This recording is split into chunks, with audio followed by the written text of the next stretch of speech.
Okay, guys.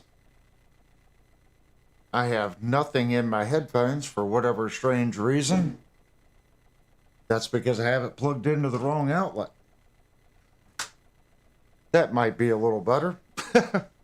I was trying to do a couple little changes and get things set up a little different. Each time I do a review, I'm trying to make improvements. We're getting there. Tonight we got something really special. We have the Myles Kennedy PRS.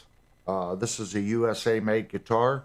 This guitar is actually manufactured about an hour away from my house. I've been by the PRS shop many times, never been in it, kind of drove by. Know exactly where the place is. It's nice to have a product that's manufactured pretty much right in my back door. So when you order one of these guitars, you're going to get a gig bag. And if you don't know, this is Devastator's guitar. He's a moderator in the chat. He's also our main head cook and bottle washer over at Discord. He runs our Discord channel. He purchased this guitar, and we spoke about this. When you pay this kind of money for a guitar, they should give you a case. They really should. In my little squirrel brain, it should come with a case. This is a nice gig bag. Okay, it's a nice gig bag. It's an embroidered gig bag. Nice gig bag. But this is not a cheap instrument. This is not a mid-grade instrument. This is an expensive instrument. It should come with a case. That's all I'm going to say about that. Now we want to look at the gig bag itself. The zipper on the gig bag, like I said, it's a nice case. You know, a lot of times, I get the Gator gig bags. They're nice gig bags. They're thin. Nothing like this gig bag. The zipper on it, it feels nice. The material, it doesn't have the plasticky feel, okay? It's a nice material. This right here, it's a good 1/2 inch padding. And this padding isn't the super soft, squishy stuff. Okay, it's squishy, but it has some firmness to it. So it's going to protect the guitar. I don't know if you could see that. It's kind of thick. On the top, we do have a big opening right here. What's cool is you've got a place to put some pencils, some picks. It's got another little zipper there. Comes with all your PRS documentation. Could you fit my Line 6 stomp in here and a pair of headphones? You could definitely fit the headphones or the Line 6 stomp. Fitting both, you might be able to put the Line 6 in and then headphones. The reason I say if you're traveling, you know, put your little Line 6 stomp pair of headphones in there. This does expand up. Okay. But I think that would be the limiting factor, is how much expansion on the top, just for the headphones. But you can definitely fit some pedals and stuff in there. And on the back, we do have the 2 back pieces that go against your back. And then here are the straps to make it like a backpack. You do have feeties on the bottom. And for whatever reason, you have a footy on the top. And again, right here on the side, you've got a nice embroidered Paul Reed Smith. It's a nice gig bag, 100%. When we open it up, this kind of confused me. Right here, there's an extra thick piece that's Velcroed in, and that's to protect the headstock. The sides of the case are a solid 1 inch thick. And again, this is a really firm foam. And then the top, it's all lined in this carpet material. It's quite nice.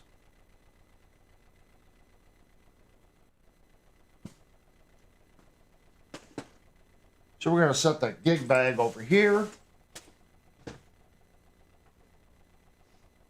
Now the next thing I want to go over is Devastator ordered a case for this guitar. Okay? It's not a cheap case.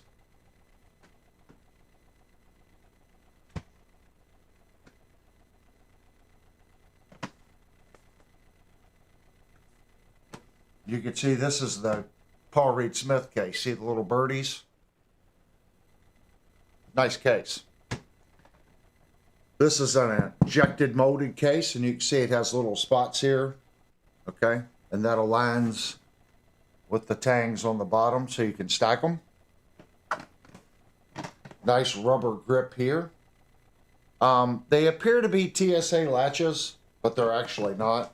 There is no TSA key on this latch. But the latch themselves, it reminds me of a SKB case, but I don't think they're quite as good. You can see how much jiggle there is in them. But it reminds me of an SKB case. So inside, I'm gonna set the guitar right here. So inside the case, we do have a little compartment here, and it's got a little birdie. And it also has another compartment right there. Now, I bring this up for one reason. Here's our guitar. And Paul Reed Smith says this guitar fits. I got news for you.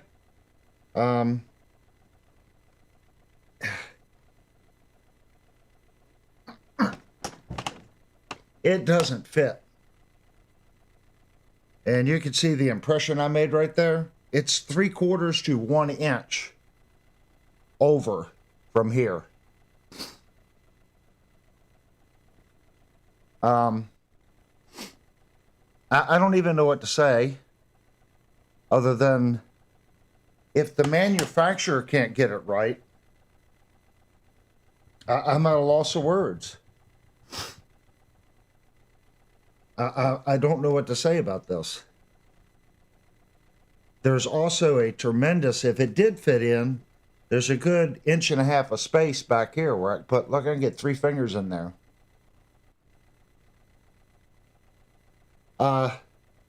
If you're buying one of these, don't buy the Paul Reed case. It is not a fit.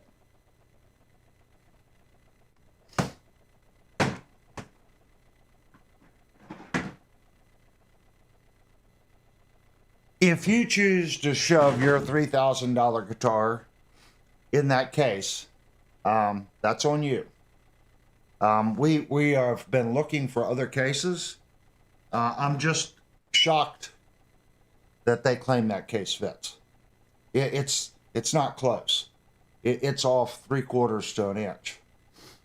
Okay, now let's move on to what we actually came to check out. If you're not familiar with this channel and you clicked on this thinking that you were going to get your typical YouTube review of, wow, it's a PRS, it's great, go buy one, you definitely landed on the wrong channel. We're here about honesty, and we all work hard for our money. So Devastator works hard for his money. They save and scrape to buy items like this.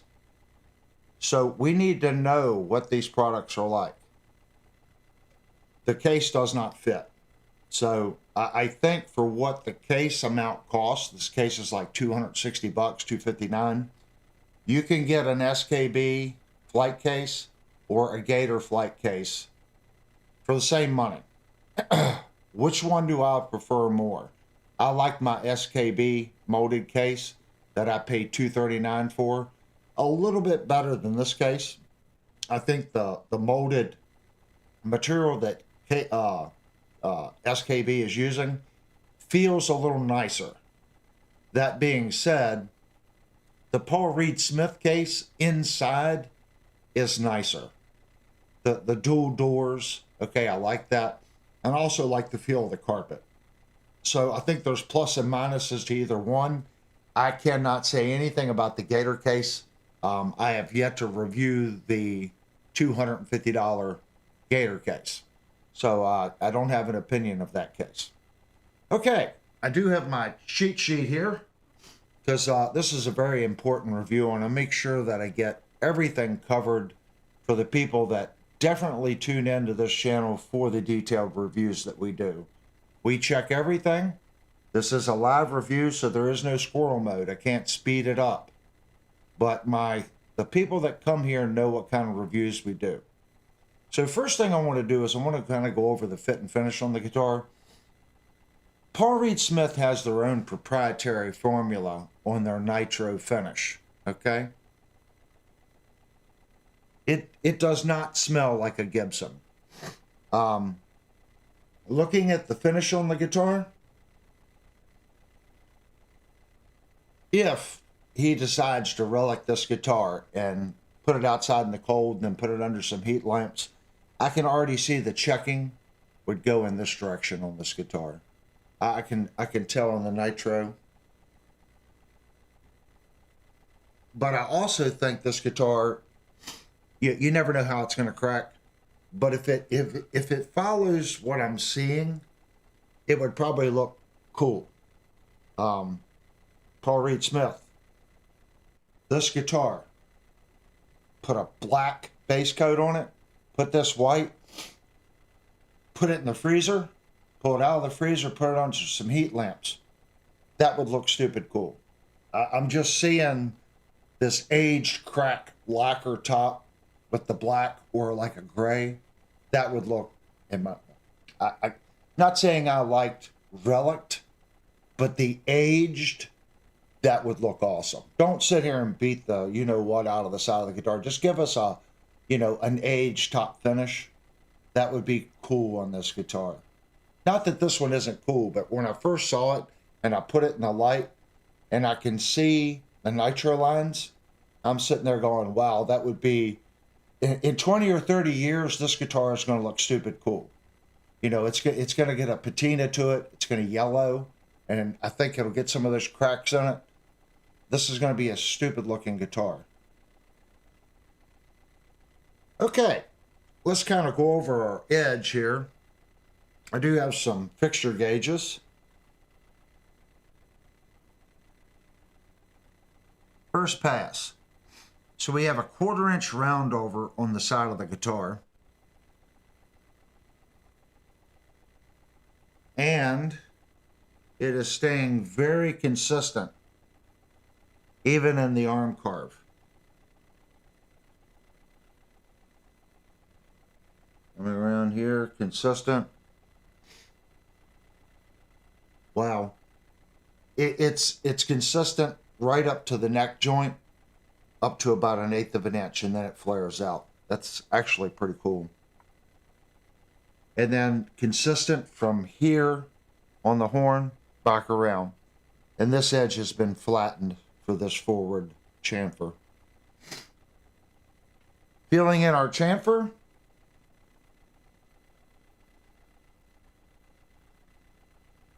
I feel a couple little spots. This was definitely done by hand. This was not done by a DA. I can feel like right here there's a little, well, I'm not going to say it wasn't done by a DA. Maybe it was. I can feel a little swoop right here where someone's went in and sanded like this. It's very smooth. Feeling our sides.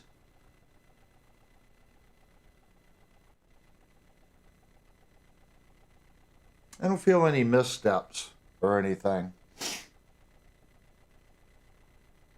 Like I said, we do have an arm carve right there. The forward chamfer there. Looking at the back of the guitar, we have a belly carve. And there is no chamfer for this plate. So this would be considered almost like a slab cut with a belly. Let's double check the back here.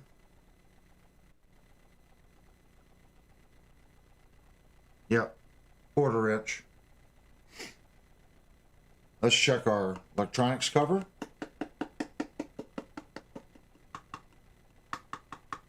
A little bit of bounce in it. Small amount of deflection. The fit, it's a good fit. Feeling how even it sets to the body. That's perfect. It's the exact same all the way around. You know, little things like this, people go, well, that doesn't matter. It just tells me how much care was taken into the instrument. When this plate fits exactly the same all the way around, like that, it just gives me a warm and fuzzy feeling that someone's, you know, taken the time and routed this right. Feeling the top of our screw heads, there's no burrs. That's nicely done. Feeling our plate. Screw heads feel good. This is a signature model, so it has a little signature in the plate right there. I don't feel any burrs or anything in this either. The top edge of the plate has been broken, so they've relieved that edge. It's very nice. Looking at how the neck fits into the guitar. It appears to be tight, so if there is a shim, it's going to be very small. But we have a very small section right here that I can see. The neck pocket goes way into the guitar. So there's a lot of real estate here made into the body for that neck to set down in. That should make for a very stable connection. What grit sandpaper do you recommend for smoothing a screw head? The lighter the better. The heaviest sandpaper I use here is like 400 grit. And I don't use that often. But most of the time I start at 600. That's my aggressive paper. So keep that in mind. You know, the lighter the sandpaper, the less scratches you're going to create in the sandpaper. So when you go to polish it back out. So I would probably start with 1200, something like that. It's going to wear out quick, but that's okay. Looking at the back on the Nitro, again, I see the lines through the Nitro. That would look awesome. Yeah, with an aged, I can just see how this guitar would crack, you know, in the Nitro finish. Now, like I said, this is a special finish that Paul Reed Smith has come up with. I don't know how it's going to age in 20 years. Is it going to age like the 50s and 60s Gibsons? It's a different finish. So I don't know when they come out with this finish. Paul Reed Smith's been around for a long time. If it's the exact same composition, you could look at a 25-year-old PRS and kind of get an idea on how much yellowing the finish has and how much checking gets in the finish. And that's all dependent on the area in which the guitar was at. All right, going down the neck of the guitar. The neck on this guitar is thick. This is definitely Gibson's 50s territory. This is a chunky neck. We do have a scarf joint in the neck, or a shiplap joint, whichever one you want to call it.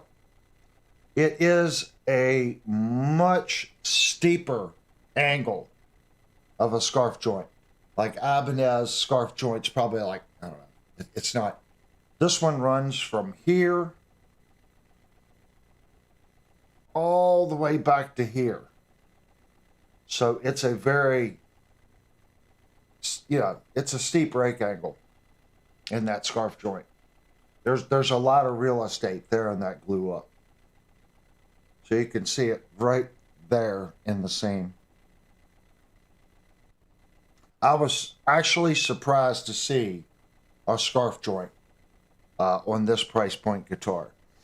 Again, some people don't like scarf joints. This is proof that Paul Reed Smith, even at this price point, he feels that that's a strong joint. So it does have a scarf joint. So if you're a person that does not like scarf joints, this guitar has one. Feeling our neck right here where the frets are, it is a two-piece. Okay, so you've got, well, it's actually a three-piece. You've got the scarf joint, and then we have a maple top fingerboard.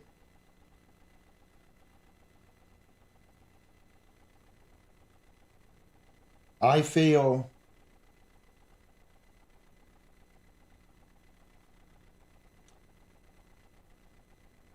the frets are short. I hate to say that. But I feel every fret end down through this guitar.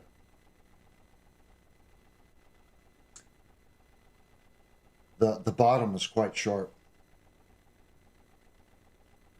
And it's not one or two, it's 80% of them. I would call it fret sprout, but the top of the neck, well, it is present on the top of the neck as well. Maybe this guitar is suffering from fret sprout, but it definitely, I definitely feel the ends of the frets. They're quite sharp. Is it sharp like we did a review of an Ibanez AX8 120? It's not near that bad, but it is something that when I picked the guitar up, I noticed immediately, and I was surprised at how the fret dressing on this guitar, I was surprised at how sharp they were. Looking at the end dressing on the fret, it's a very basic end dressing. It is not a double chamfered end dressing. Lost my towel, guys. Hold on.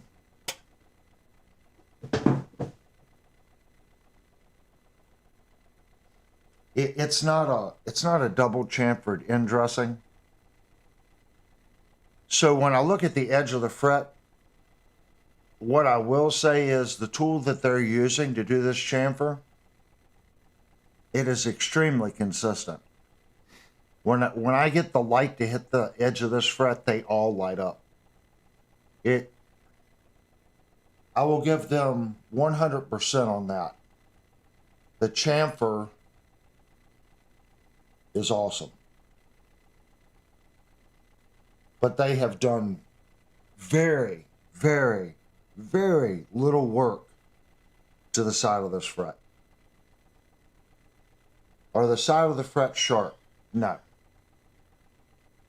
On the edge where the chamfer is.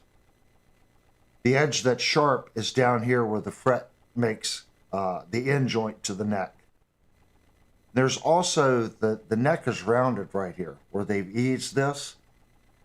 And that easing is making it more noticeable because the edge of the fingerboard is doing this, and that fret tang, or it's not the tang.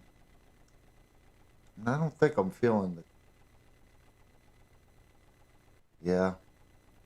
You do feel the tang just a little bit sticking out too. So the neck on this guitar has shrunk a little bit. I'm feeling the tang as well. So the tang on this guitar is not cut back. The tang goes all the way out to the end of the guitar. So sometimes some manufacturer will cut that back and then they come back and put filler. I can see the metal and the tang all the way through the neck. Okay. Potentially work says, can you fix them sharp frets easily enough? You can. It's not a difficult thing to fix. Fret sprout, usually if you fix it once, for 90% of the people, it'll never come back. The neck has already shrunk down to what it's going to shrink. For those other maybe 10 or 15% of the people, if it does come back, it's going to come back really, really lightly.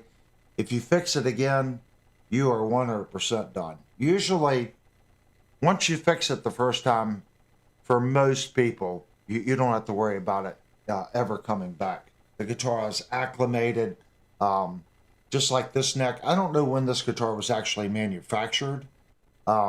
This guitar could be 2 months old or it could be 8 months old.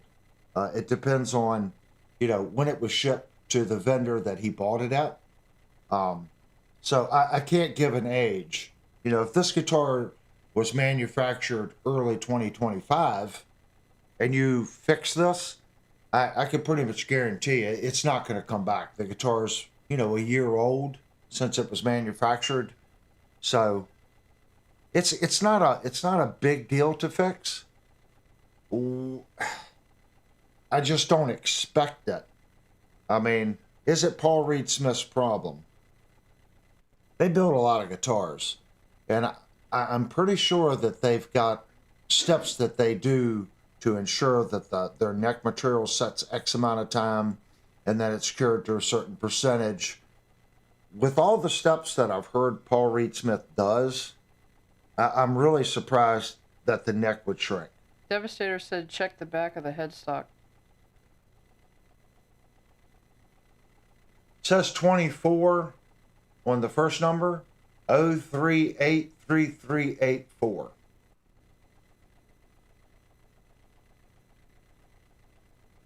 So maybe this guitar was built in 2024. I'm not totally sure. If that's the case, it's definitely done what it's going to do, and redressing the edge of these frets would resolve the issue. I was just shocked that every Paul Reed Smith I've ever picked up, especially the USA production stuff, I've always been highly impressed with how the guitar felt. I was shocked at the fret feel in this guitar. I'm also shocked at how basic the fret dressing is on the side of the fret. Looking at the fret themselves, the top of the frets look good.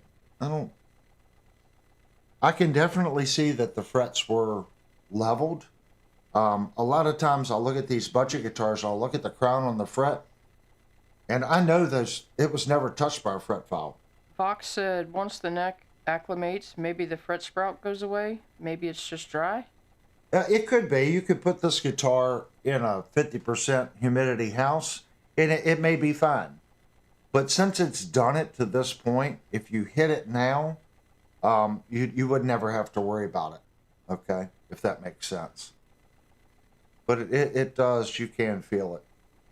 It would definitely snag a sock. Feeling the back of the neck and how nice the neck feels. The back of the neck feels nice. It has a nice feel to it.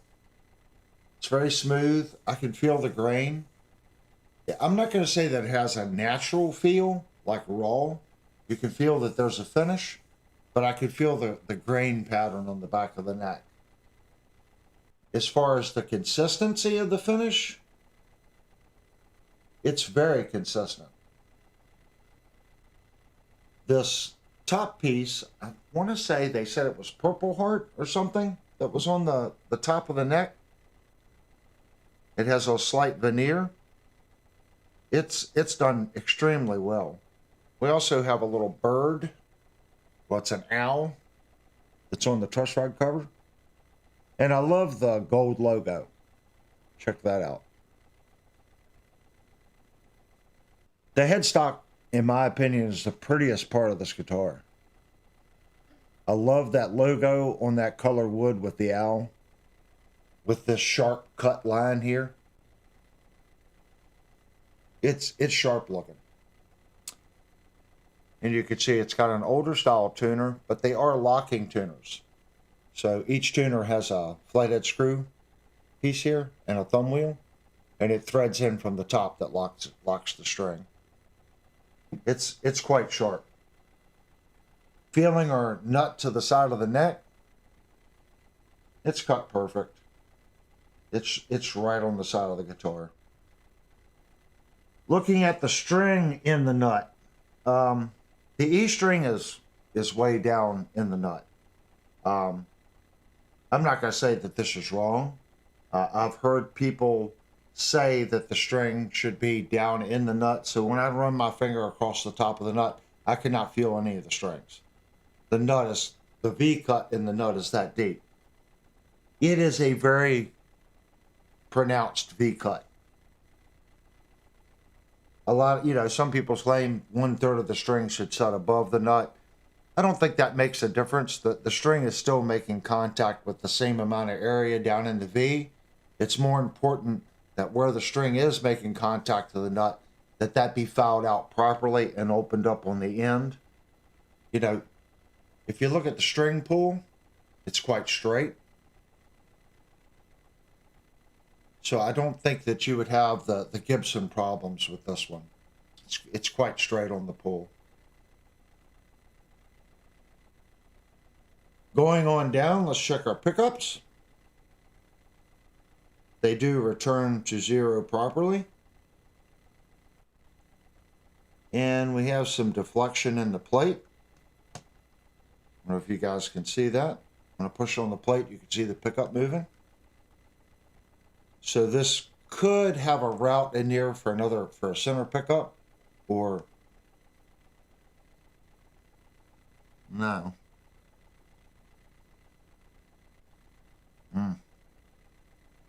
I just saw that. I'm gonna,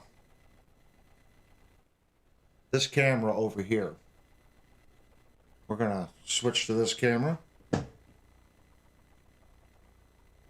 So if you look right here,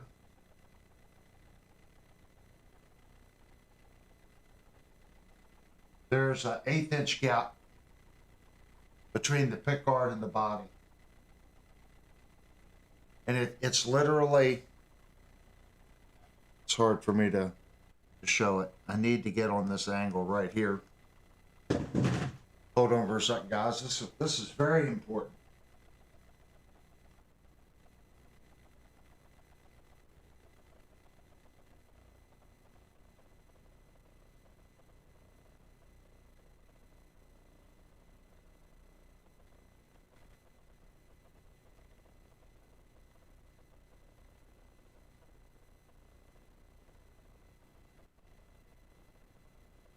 Now that you guys are good and dizzy, so right there is our pickguard. I'm going to push on it. That's down tight. That's up.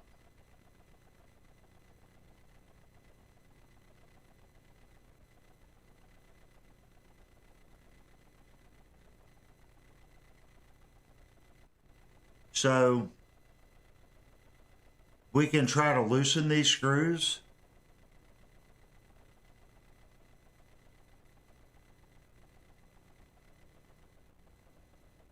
We can try to loosen those screws. I'll try to get another view here.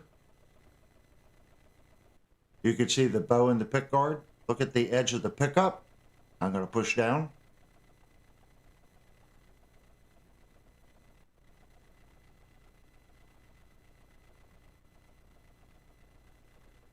Sorry about spinning you guys around. I should have went to this camera, then spun it around.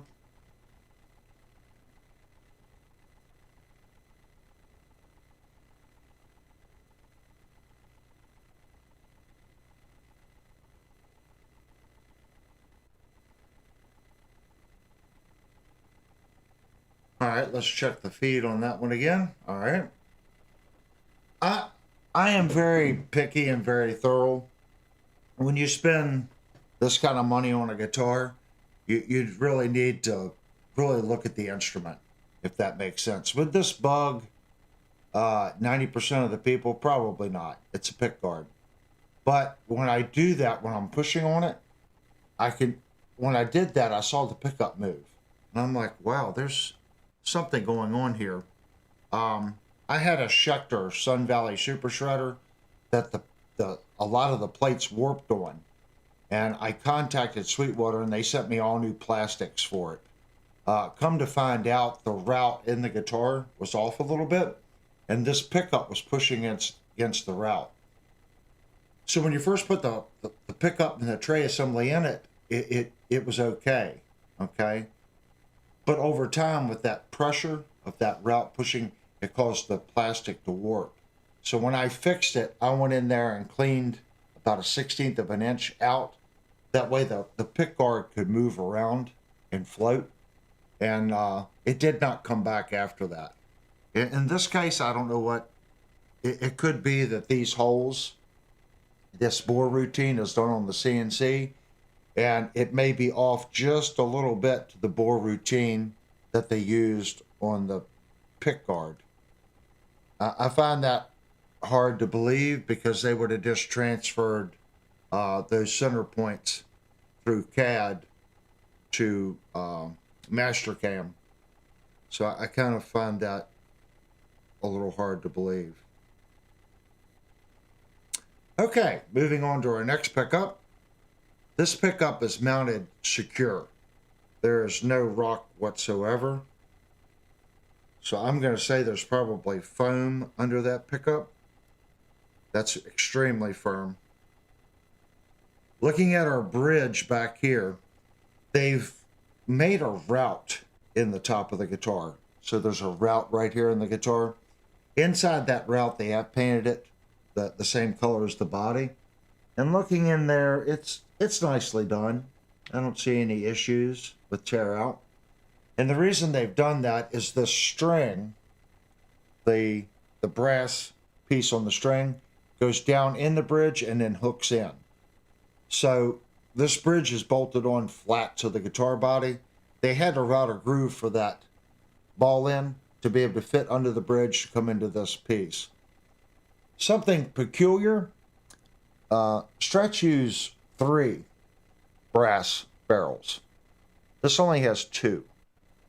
Okay. I thought that was a little different concept, a little different design. We'll check intonation a little later in the video. This being said, you have a set screw here and a set screw here to change the radius. So unless this is compensated, you can only do so much. Your B and your A is going to be dependent on how you set the 2 screws here and how you rock that back and forth as far as your action height. Feeling our controls. The volume is very smooth. It's got a nice buttery feel to it. Now this guitar has a different pot in the tone knob. I can feel there is a little bit of difference in the resistance. It's still buttery smooth, but the tone has a little more resistance than the volume. We do have a 5-way switch. There's about a 1/16 of an inch deflection in the switch. The switch has a very solid feel to it. It's got a positive engagement in every position. Feeling our screws. Now they have done a counter bore in the body for the screw to set down just a little bit. The top of the screw is setting out above the body just a little bit, but they have counterbored that just a little bit into the body. Feeling the screws on our pickguard.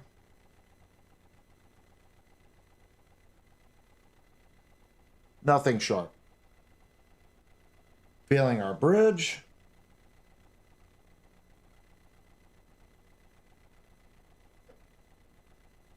Nothing sharp on the bridge. Devastator said push-pull tone knob.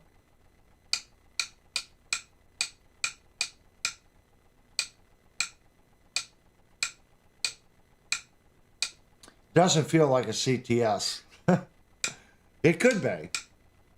The main reason I stopped using CTS was the feel of the push-pull. I really like the Barnes push-pull. This one has a nice feel. So this is a CTS pot. It's got a nice feel. Nice positive engagement, but it doesn't feel scratchy. Was there a clear film on the pickguard? There could be one on it. A lot of the times I don't mess with that. I think there is one on it. Yeah, I see 2 little air bubbles right here. So there is a clear film on the pickguard, which I'm not going to take off. But our bridge, all our edges here feel nice and smooth. I kind of dig the bridge. That bridge is awesome looking. With these big, huge brass pieces here, that should really... I'm a big brass fan. I like brass. So I've got a feeling that I'm going to like the bridge. It's got a tremendous amount of intonation adjustment. I mean a tremendous amount of intonation adjustment.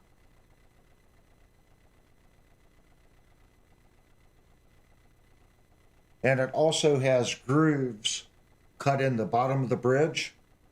So you've got a height adjustment screw on either side of the saddle, and that screw comes down and it hits a groove. So I've already, you know what? I think we're going to leave that camera off, and then I can do hand shots of that stuff. So if this camera doesn't cut off, okay, let me switch here and I'll try to show you the groove in the chassis. So if you look right there, there's a groove cut.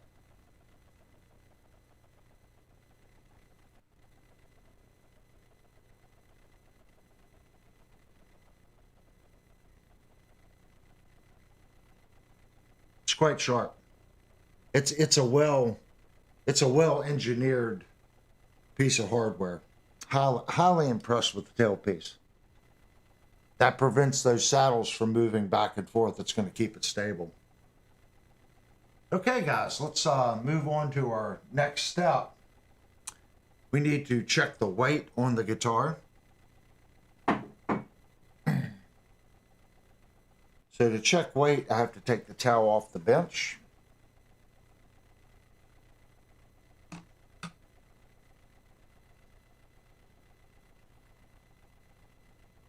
So in pound ounces,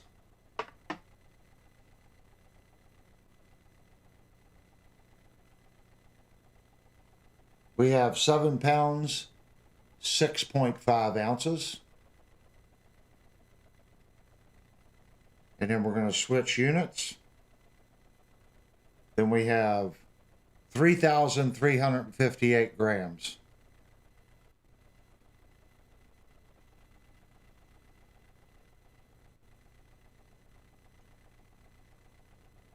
Not crazy heavy, but it's definitely not a light guitar either.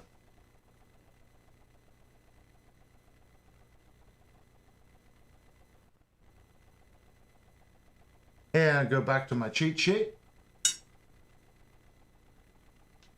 Okay. If you're thinking that this is a PRS scale length, 24.5 or 25, you would be wrong. It's 25.5, I'm pretty sure.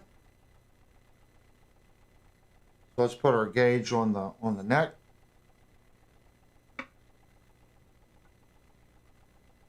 And let's check the factory setup.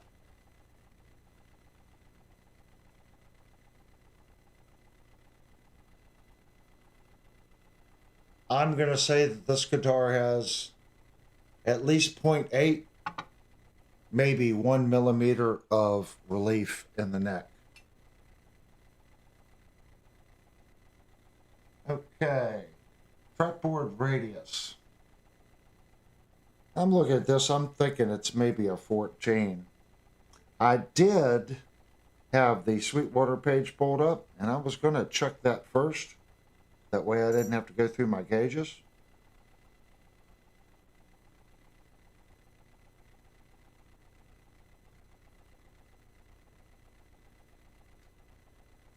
So actually, let's go hit that real quick.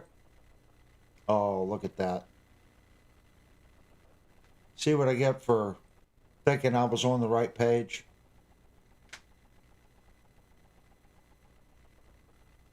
So here's our specs. It's a solid body. Body shape is Myles Kennedy. Body material is swamp ash. Color antique white. Neck material is maple. Neck shape, Myles Kennedy custom. It's thick. Neck joint is bolt-on. The radius is 10 inches, according to them. Fingerboard material is maple. Fingerboard inlay, PRS birds. Number of frets, 22. Scale length, 25.5. Nut width, 1.64. They are using a bone nut material. Tailpiece is a PRS plate style. Tuners, vintage style locking. This has the narrow field MK humbuckers, one volume, one tone, and a push-pull high-cut filter. Five-way blade switch, and it comes with signature PRS 10 to 46s with a gig bag. So that is our spec check. So let's just jump right to a 10. Pretty sure I have a 10. There's a 9.5. Should have a 10. There's a 10. So here's my 10 gauge.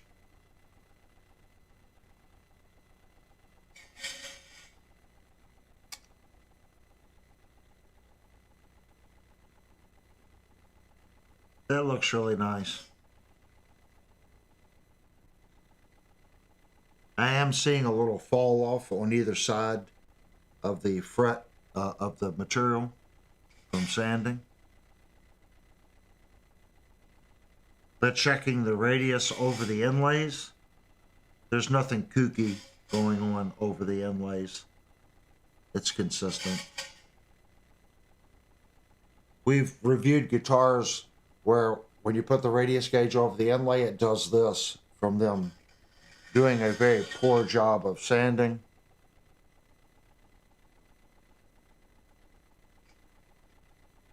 There's less fall off at the top of the neck.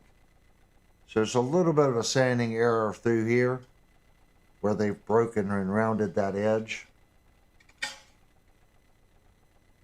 The top is much better. Let's see where that starts. Yeah. And it seems to start around the 12th. And for everyone that knows how I set guitars up, that's me moving the gauge back and forth between the neck and the top of the strings. So I haven't checked it yet, but I'm going to say the factory action height on this guitar is quite high. So we're going to start with the guys across the pond. We're going to start in metric. Let's see what our high E is set at from the factory.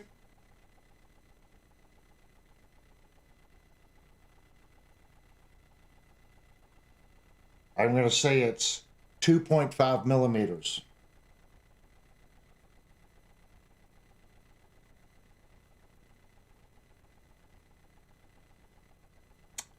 And I'm going to say the high E is probably like 2.2, maybe 2.1.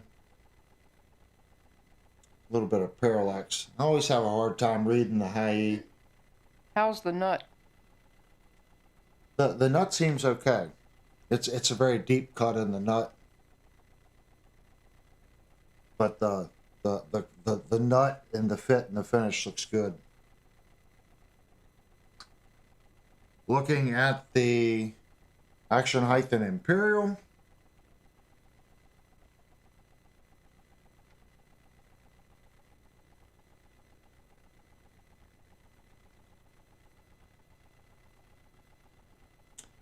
I'm going to say it's right at 0.1. I'm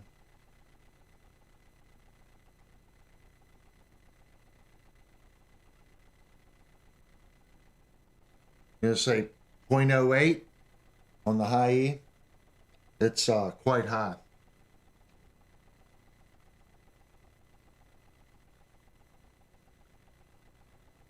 Okay. Let's get some widths of the neck.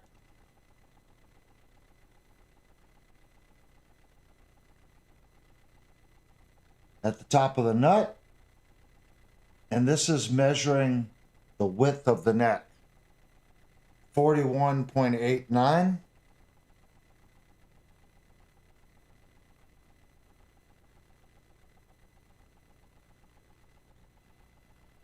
At the 12th, 52.02.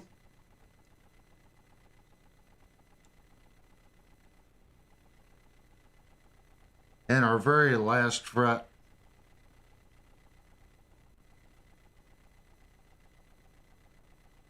$56.49. Very consistent numbers here. They're hitting a target, and you know, every guitar is a little different, but this one, pretty crazy. Quite accurate. Feeling our tuners, because I got to loosen the strings to check the down tuning. They feel smooth. So we will check them when we go to retune it again.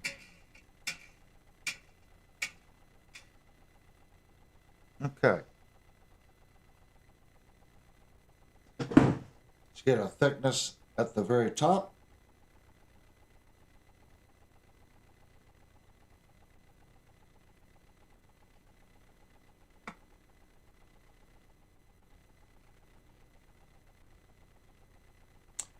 $22.81. She's chunky.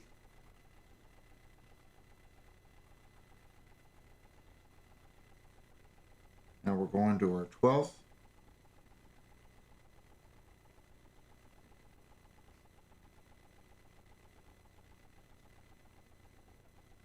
$24.78. That might be the thickest neck that we've ever had on the channel. She's chunky. I've never measured a Gibson's 50s neck. I mean, when I pick them up and I've played them, I instantly tell, wow, that this is chunky. This guitar has that feel. It has that earlier, you know, guitar feel, you know. I'm just going to put a little tension back on these strings. So feeling them, like I said, I'm not really tuning it, but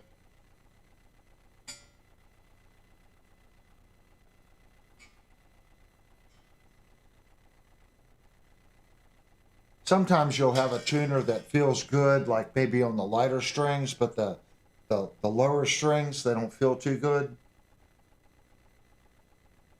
These feel really nice. I like the feel of the tuners. They have a nice smooth feel to them. Okay. Everyone's favorite part.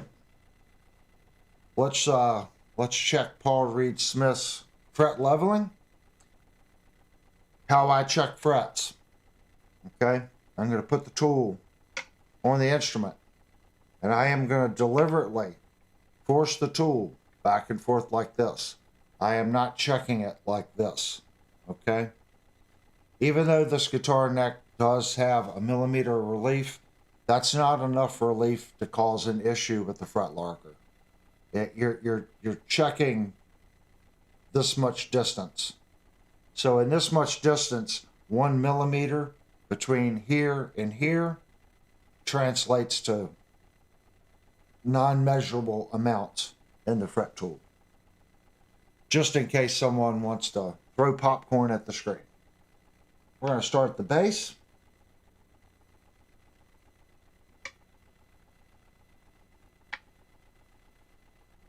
Feeling the top of the fret with the tool. There's a nice polishing on these frets. The tool is sliding quite effortlessly on the top of the frets.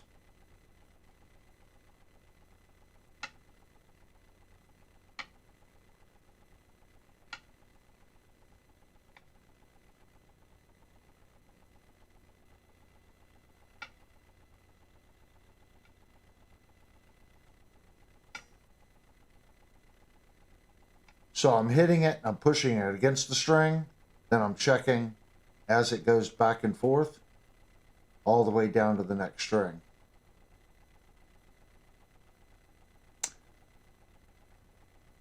Fifth fret below the B string. Just a little bit of rock right there.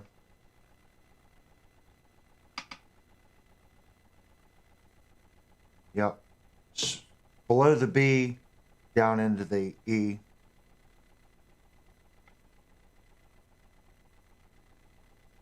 Since I have a spot there, I'm going to slide down 1 fret. Make sure that that is a high fret, and it is.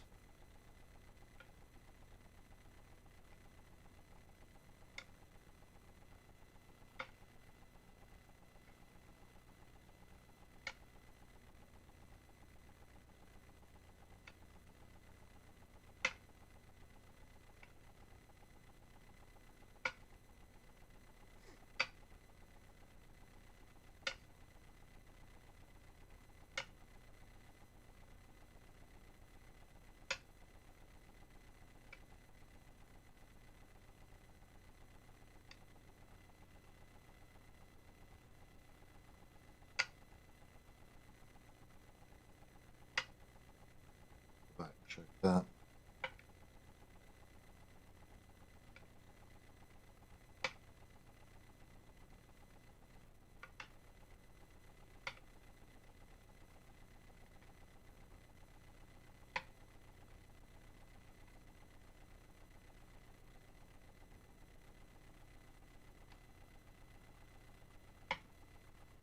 Fret, the top of the fret feels nice. The tool is just effortlessly going across the frets. It's a very consistent feel as well.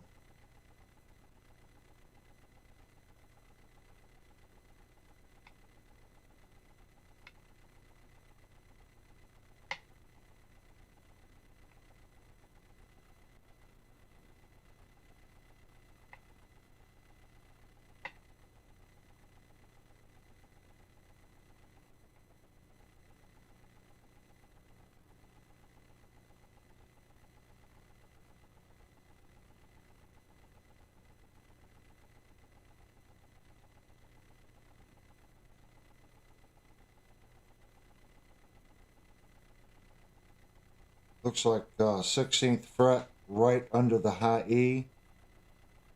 No one would point this one out, but there is just a little bit of movement there.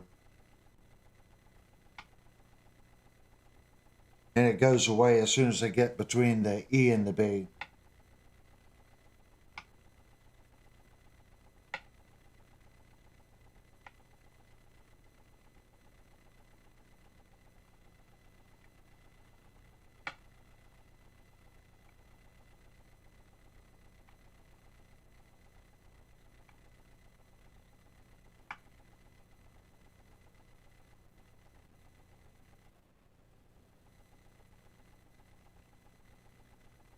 Eighteenth fret.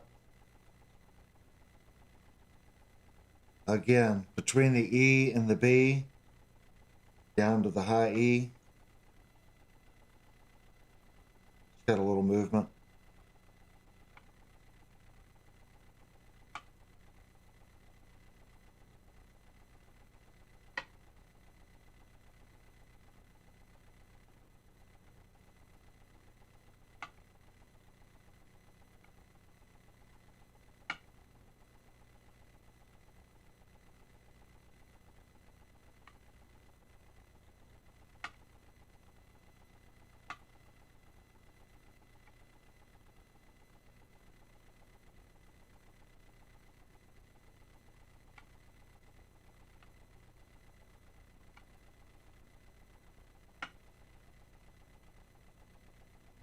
Okay, guys, I'm going to say it's one of the best guitars we've had on the channel. I know I found 3 spots. The only spot that I think any other tech would pick out was the last one. The other 2, even this last one, really wasn't bad. Even if I slammed the action, I doubt very seriously that that would ever cause a problem. And that's literally about 3/16 of the area of the fret. So if you did want to resolve that little amount, you could touch up with sandpaper. You don't even need a fret kisser to fix that. Those errors up here, that can be just from polishing. That's how close it is. Okay? People are like, oh, you don't, it's polishing. You're still removing material when you polish. So most likely these 2 spots up here came from when they polished the frets. Because the frets have just a fantastic feel.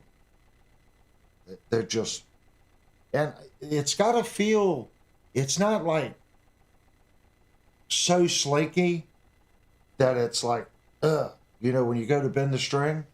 This feels slinky, but I feel the fret. This is a fantastic top dressing on these frets. Not sure what they're doing there, but whatever their last step is, I like the finish. And it's not overly shiny. I'm going to say 80%, 90% of the people would prefer this, especially if they don't like the super slinky, super shiny fret. This has the glass feel to it, but it's not so slick that you can't feel what you're doing, if that makes sense. That's the best way I can describe how they've done the fretwork on this. It's a wonderful top. And nice fret leveling. 100%. I do work on guitars, guys, and I'll always double check my work. And this is something that I can see in my work after I polish. I can go back, oh, you know, do you fix that? You know, if I was making guitars, I probably wouldn't. I'd be like Paul. But if I had a client that just said, look, it's got to be perfect, yeah, you'd have to go back and just lightly, with 1600, polish out the 2 frets on either side, and then repolish it with the Dremel. But then again, now you've dremeled that other fret twice, okay? Sometimes you can cause more problems, because remember what I always tell people, stay consistent. When you're doing your work, 2 passes, 2 passes, 2. Don't do 3, 4, 5, the next one 2, because each pass removes X. As long as you keep your speed consistent and the amount of passes that you do, they should technically come down evenly. If you're jumping around the neck, spotting things and doing things, that's how you end up with inconsistencies. This one's well done. Okay. I guess we need to look at pickup readings, guys. Let's see what these pickups are doing.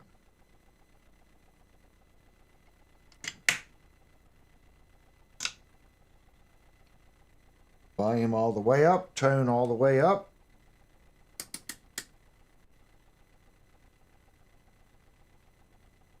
So, push-pull down, okay? Volume's up, bridge position.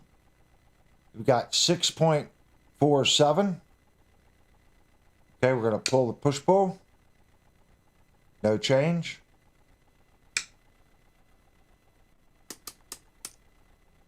Henry's and inductance. 3.74. Pull the push-pull. Slight change in inductance.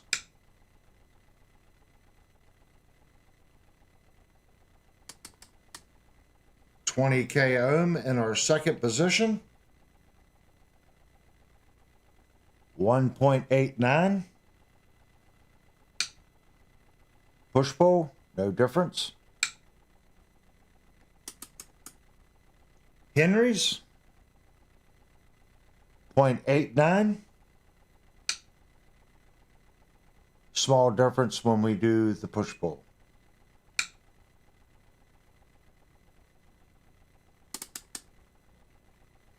Third position, 20K ohm, 2.96. Push-pull, no change. Henry's in inductance, 1.65, 4. Push-pull engaged, 1.56.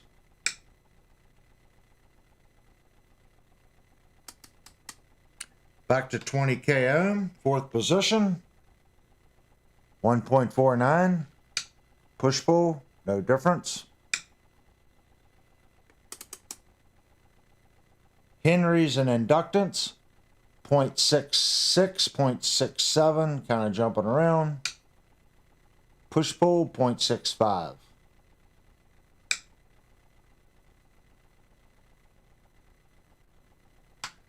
Fifth position, 20K ohm. We have 5.40. Push-pull, no difference. 20H, Henry's and Inductance, 2.75. Push-pull. And in this pickup, we're not seeing a variation. So that's the first pickup in the fifth position that the inductance is not changing. Oh. Just a little bit.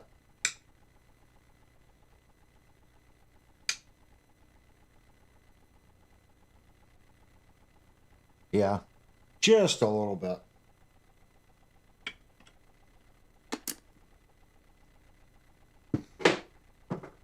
Okay. Now it's time to flip the guitar over. We definitely want to look at the electronics in this guitar. And immediately, I can feel the engagement of these screws. That's nice. And why is that? Nice, high quality, decent length shaft screw. And you're going like, what do you mean you feel the difference? I take a lot of guitars apart. This screw has a nice feel going in the body. It's not tight like they didn't pre-drill it right. I can feel the thread engagement. It's got a good feel to it.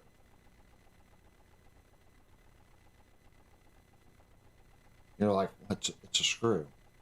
Just trying to explain what I see and what I feel when I work on these guitars and when I take them apart.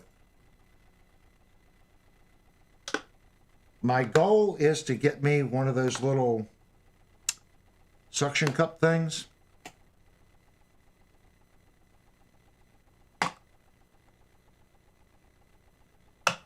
Woo. That is a snug fit.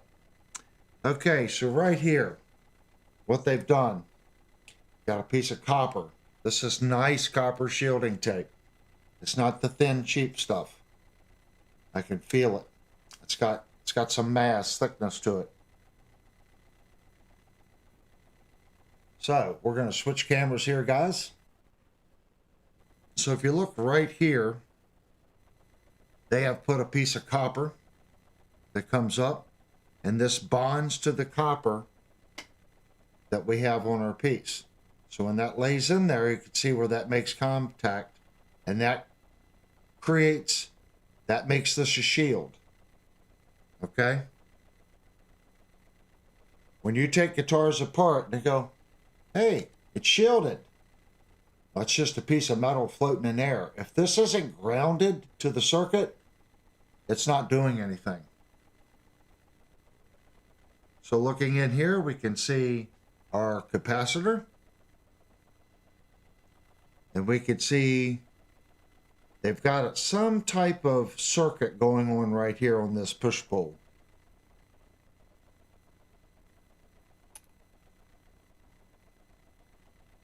You guys can see the color of the circuit there. So this is that push-pull circuit. If someone wants to look that up and see what they're actually trying to do there. Can you change the plate or pickguard to copper to shield better than tape? I like the copper shielding tape myself. I think it's the best. I like it better than the paint. So down in here, we can see they have a step down in the route right there. You see a slight step down. We do have full-size pots. And that is, the reason I like that, that's most likely a Barnes pot. It's either Barnes or Alpha. Can't tell from the top. but it's not a CTS. The CTS has a printed circuit board side piece. So again, high quality 5-way switch. And here's their tone bleed circuit. Nice cloth wire there. And we can see our bores going into our pickup cavity here. And here's our side route. You can see there's no step down marks. And there's no step over marks in the bottom of the route.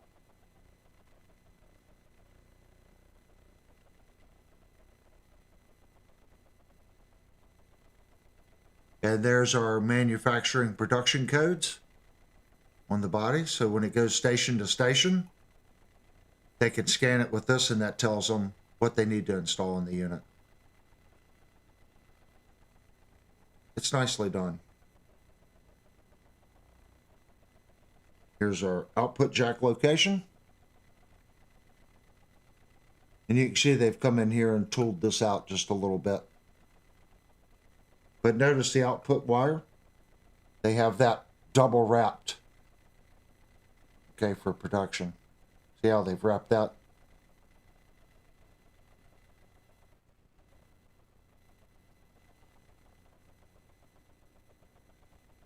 Backwoods Billy said Born turns easier than Alpha pots. I like both. I like the Barnes. I really do. The Alpha makes a good push-pull too. There's nothing wrong with the Alpha, or for that matter, there's really nothing wrong with CTS. I just think CTS quality has kind of went down over the last couple of years. If you're a CTS fanboy, that's fine. I mean, they're good pots. I just think the Barnes has the best feel. I like the way the Barnes pots feel. They just have a good feel. The push-pulls feel good. It's a good feeling pot. Alpha makes a good pot. Hong also makes a good pot. If you're on a budget, I would say Hong. If you want to spend just a little bit more, Alpha. You want to spend a little bit more, Barnes. But keep in mind, guys, we're not talking about spending $20 more. You can get a nice Barnes push-pull pot for $12. You know, Seymour Duncan makes some pots. They make the Inlay Mountain pots like 30-some bucks. If you want to buy it, great. Me personally, I've seen some of these manufacturers that brand their own pots. Is there a difference? I don't know. Did they put more carbon on the traces? If I'm gonna spend $30 for a pot, that trace better be just packed with carbon, and the trace better be twice as wide as the other one.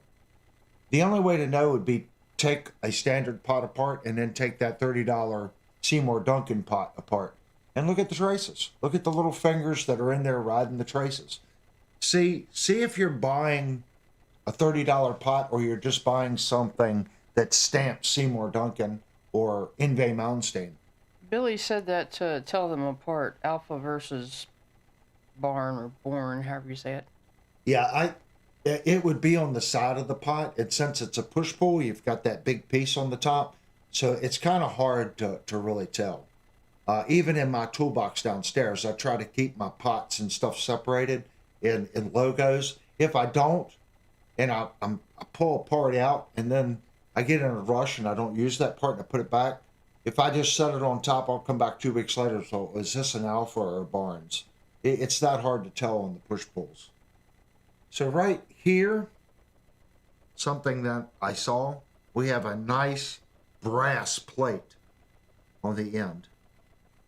I wanted to point that out. And look at the fit. That's what I'm talking about. See how that follows the curvature of the guitar? That's nicely done. Feeling our screws here. I know it's an output jack. It's like this guy's carrying on about an output jack. That's the nicest output jack plate I think I've ever seen. It's pretty sharp. Let's take a look at our connections here.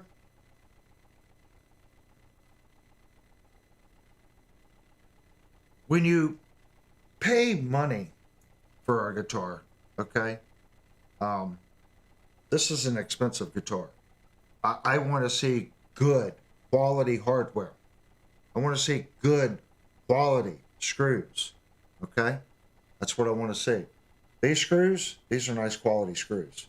I can feel it. I can feel the way the screwdriver makes contact with the screw.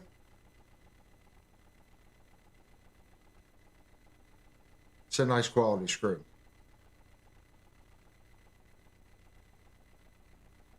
This plate, big thing I dislike about Epiphone and Gibson, it's plastic. You know, pay $3,000 for a Les Paul and it gives you a plastic output plate. Come on, it's $3,000. Put me a real connection there. Now this is what I'm talking about, guys. This is how I wire these type jacks. This guitar will be quite quiet. You see right here, see that braided connection right there? That acts as a shield over top of the positive. That's nice. They even wrapped this. Look at that.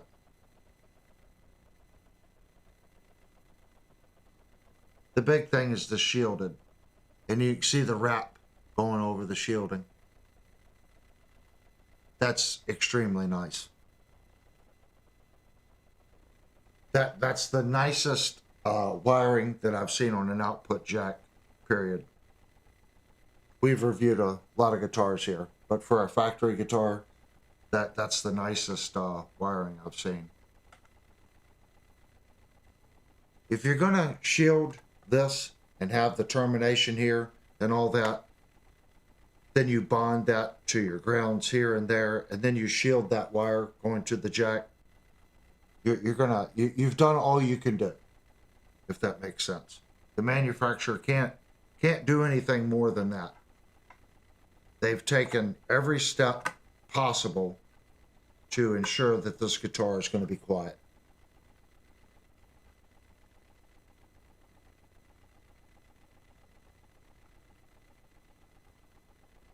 I just love the plate.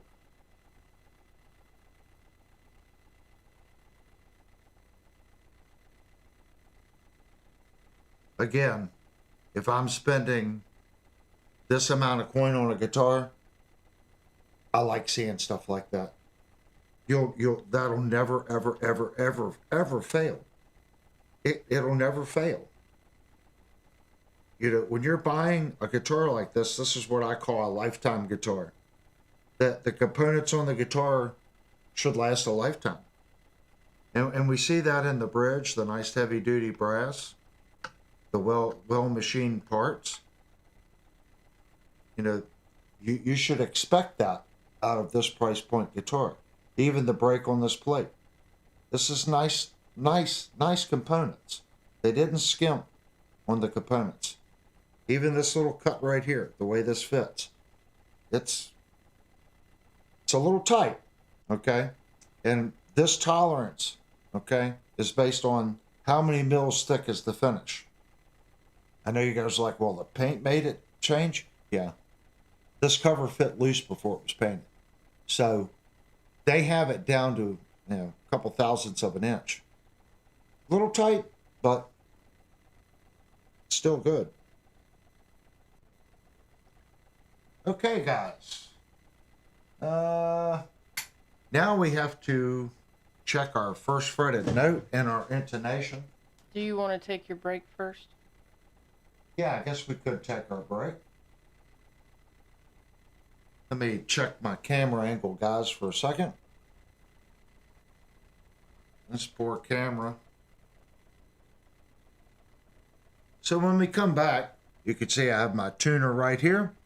We're going to check our first fretted note and the intonation. If you haven't already, please go down, hit the subscribe button. Please go down and hit the thumbs up button.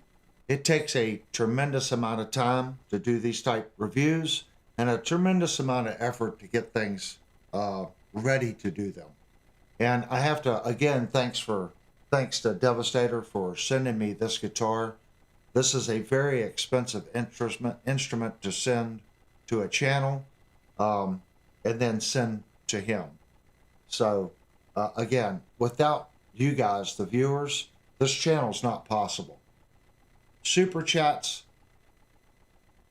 people sending instruments for reviews, all these things help the channel.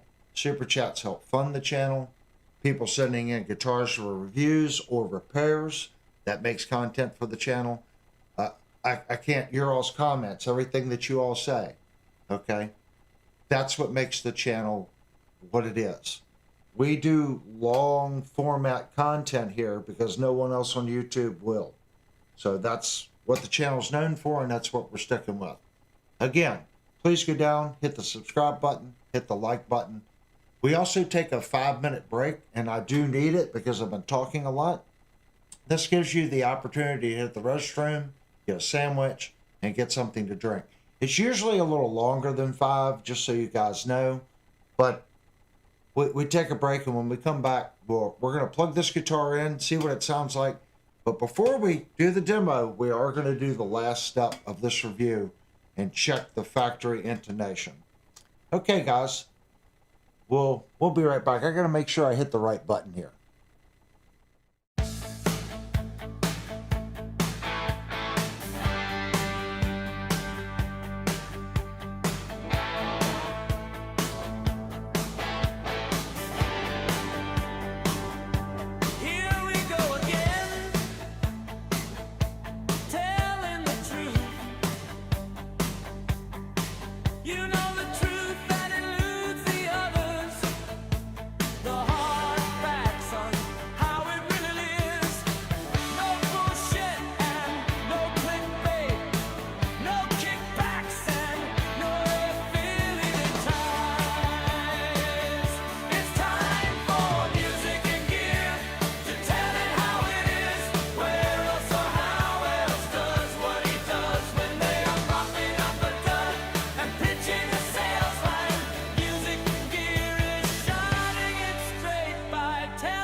Okay, guys.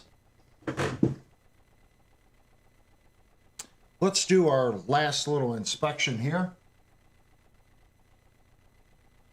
Gonna plug the guitar in. I do have the other camera mounted back up there. Doing this review has shown me one thing. I think doing an overhead camera in a fixed position would kind of be a pain in the butt.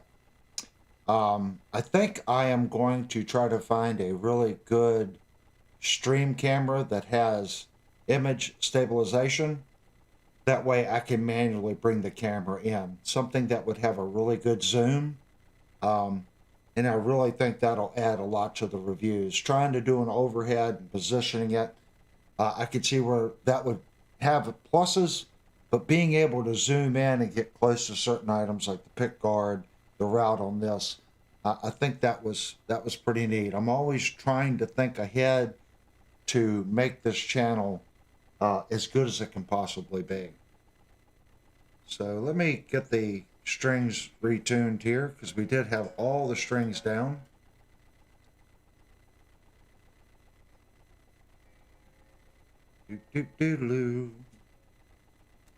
See, on regular videos, guys, you guys kind of miss this. These are things that get edited out.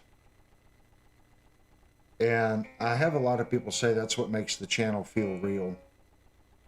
Because we're not hiding anything, if that makes sense.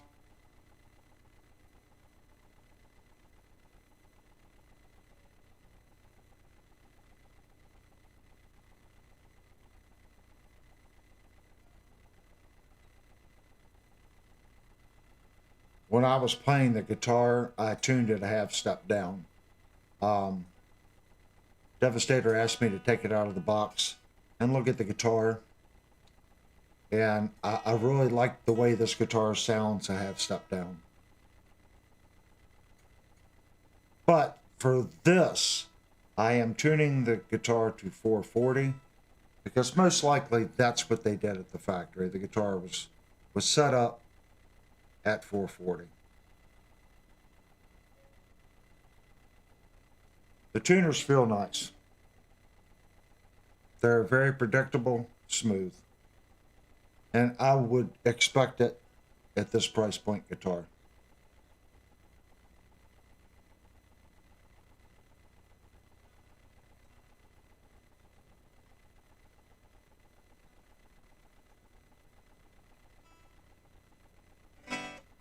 Okay, I'm going to switch cameras. So here's our guitar. Right there's our tuner. We're going to start with the E. I'm going to get the E as close as I can possibly get it.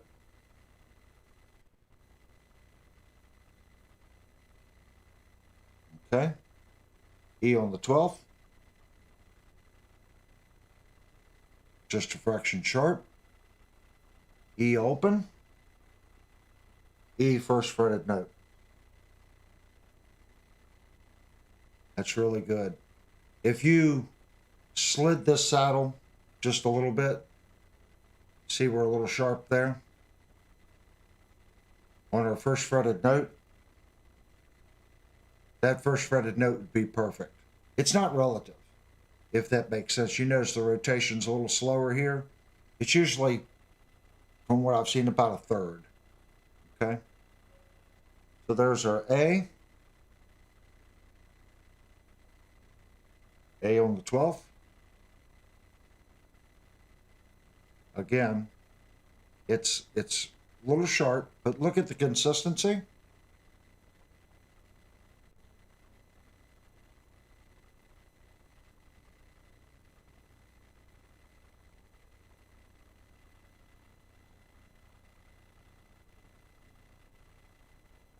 A open. Oh, falling off just a little bit.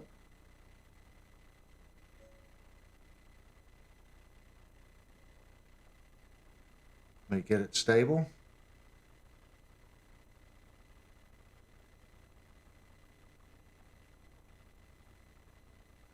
That's our A on the 12th, E on the 12th.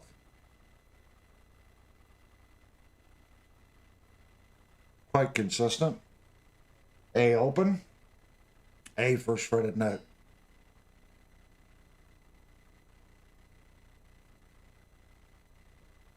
This guitar, if you reset the intonation and got it perfect, the first fretted note, it's already really good, but the first fretted note would be almost perfect. Here's our D12. Open. Give it just a little bit more of a tune. 12th. Open. 12th. Open. First fretted note.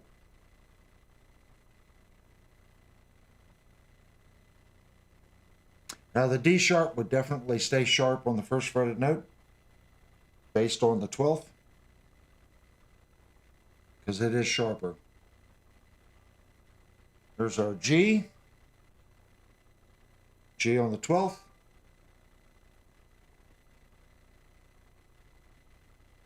Just a fraction sharp. I'd say it's pretty good.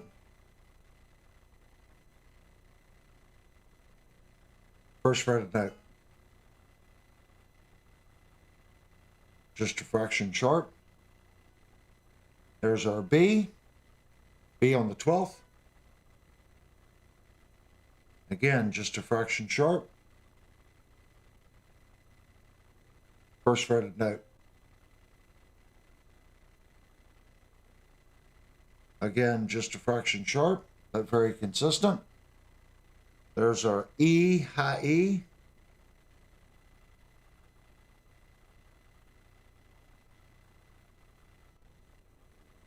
E on the 12th. That's spot on. First fretted note. That's spot on.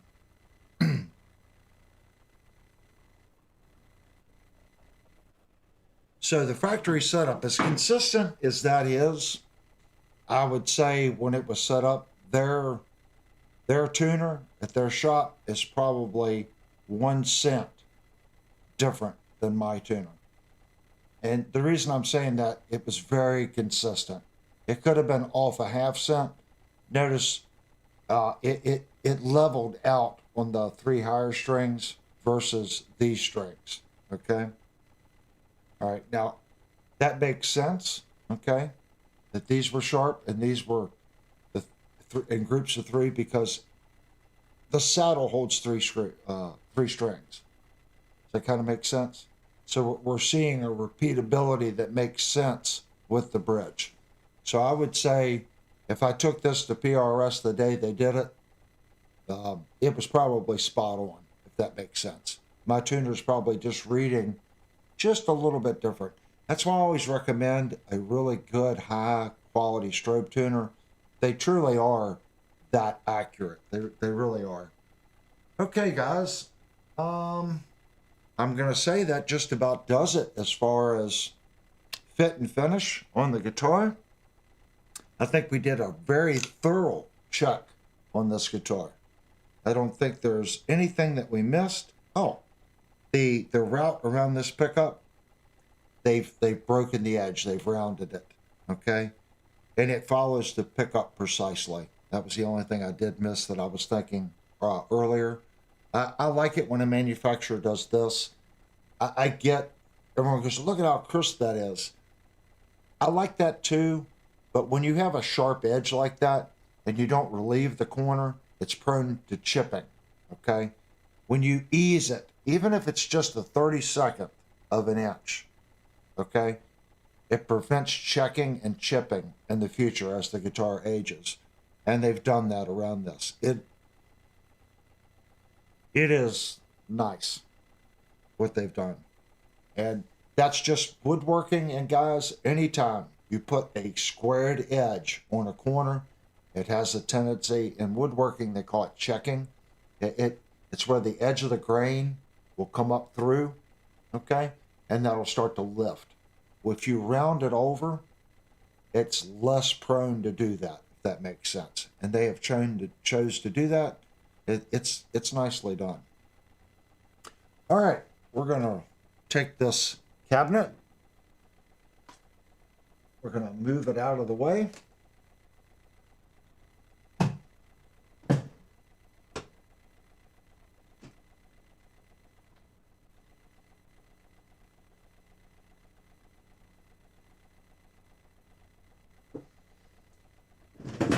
I am plugged in to our Yamaha THR10. So it's this little amplifier right here. You could see my yellow cord goes into the tuner.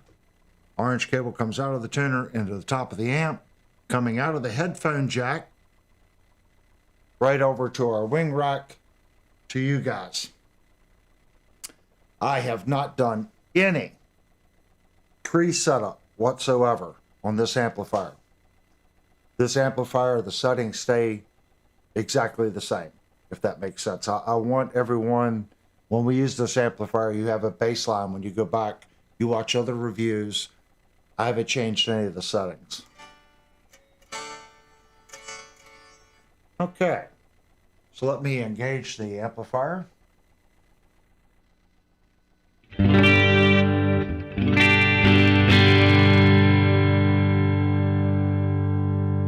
And we got just a little too loud. Turn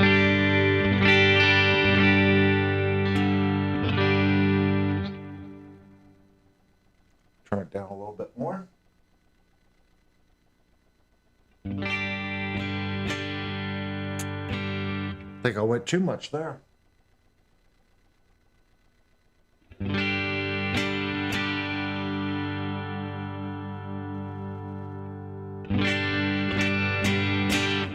Okay, we're going to go with that. We're going to start out and clean. If you guys know the channel, I'm more of a hairband guitarist, but everyone does like to hear things clean. They want to see how articulate the pickups are.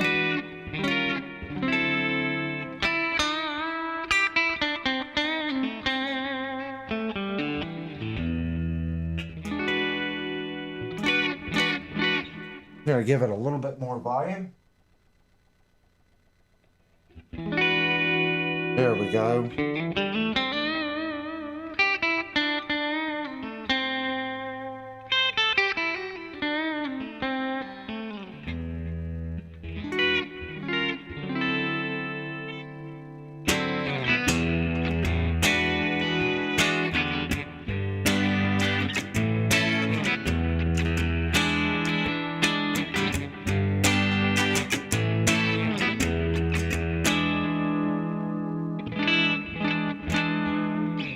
Just a little bit over gain there. We are going to cut it back. The pickups seem to be very responsive. I was playing very lightly. Okay. So then when I dig in,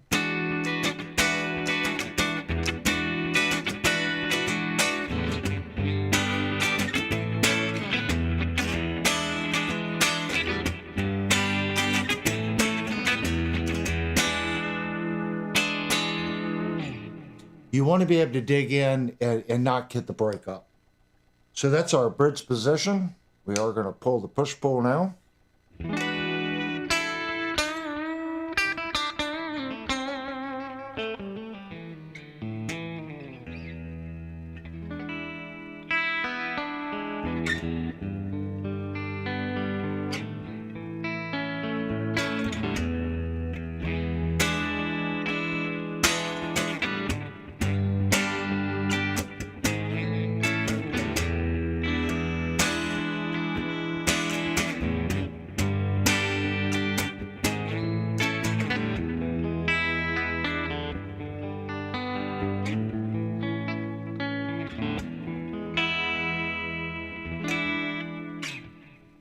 Sounds pretty good. Push it back in.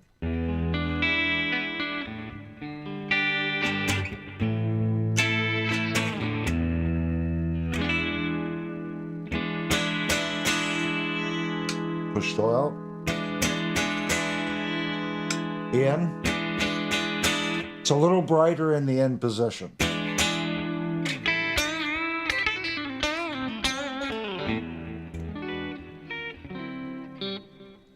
right, let's try our second position.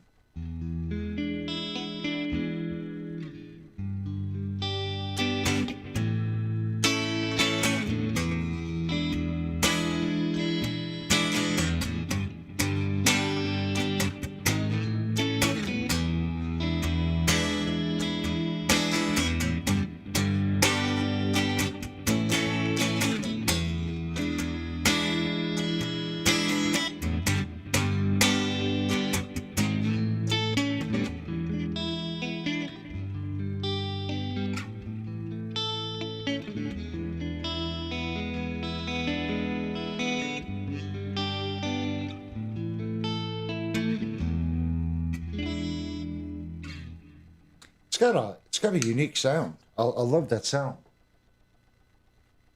I'm digging. It's very smooth. Push pull out.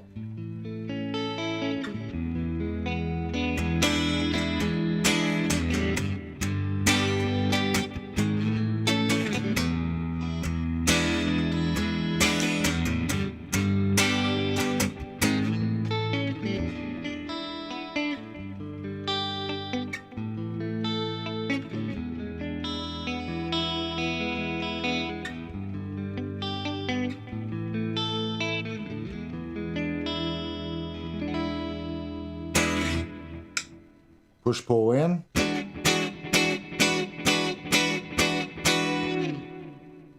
Push pull out.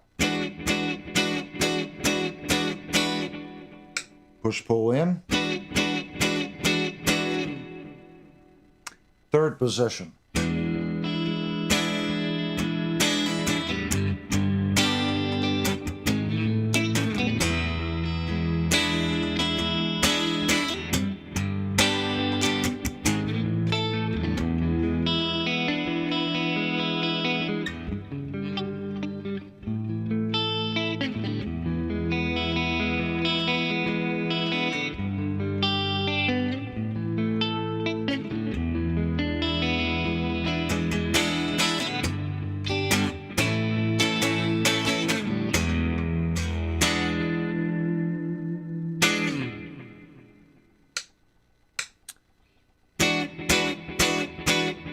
Push pull in, push pull out. In, out. In. Fourth position.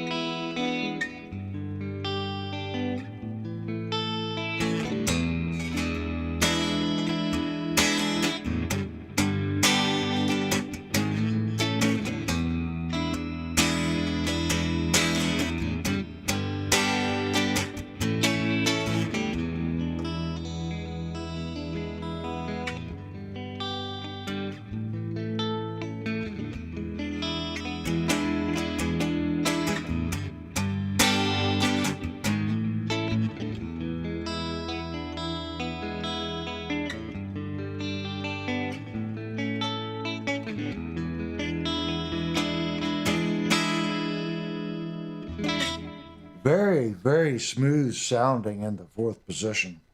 Let's push pull in. Push pull out. Push pull in. Push pull out.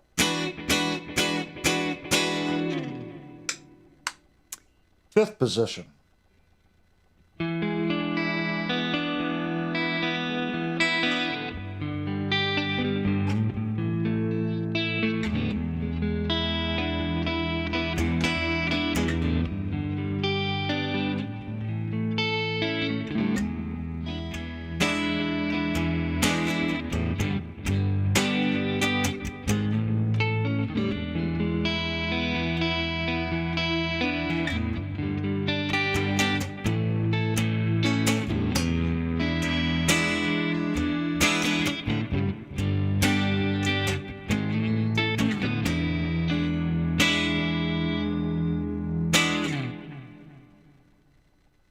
Push pull in.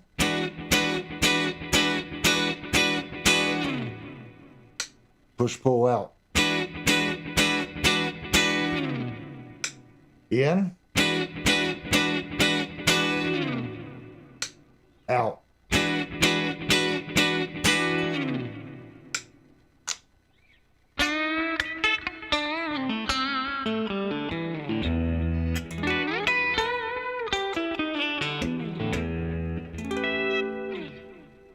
Second position.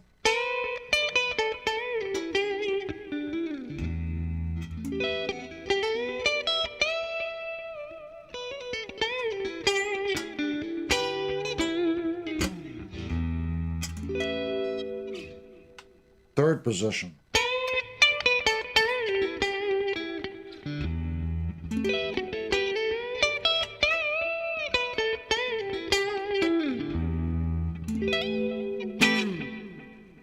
Fourth position. Devastator.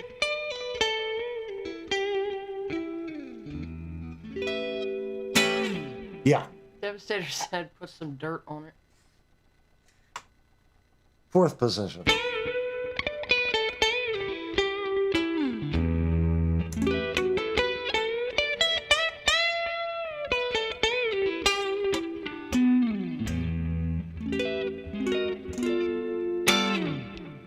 It's got a good sound. Okay, as Devastator said, we're going to put a little crunch on it.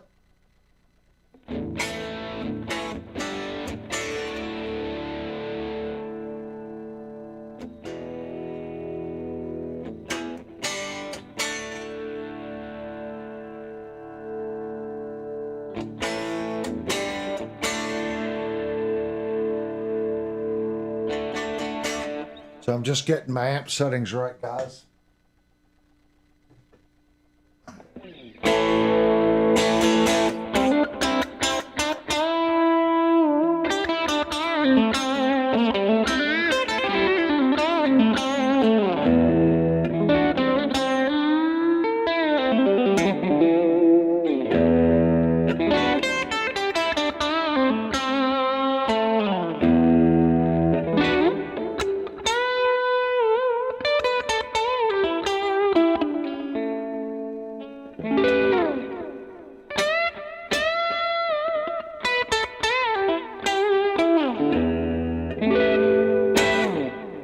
That's our first position, so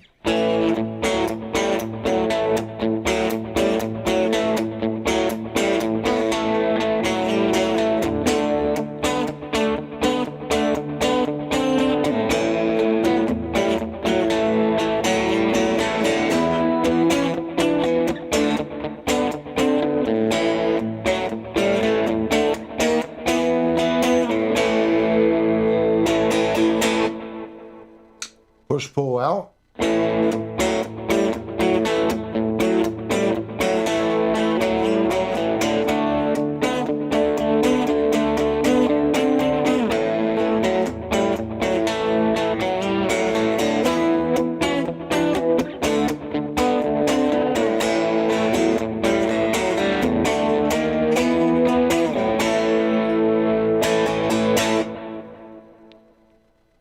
Up to our second position.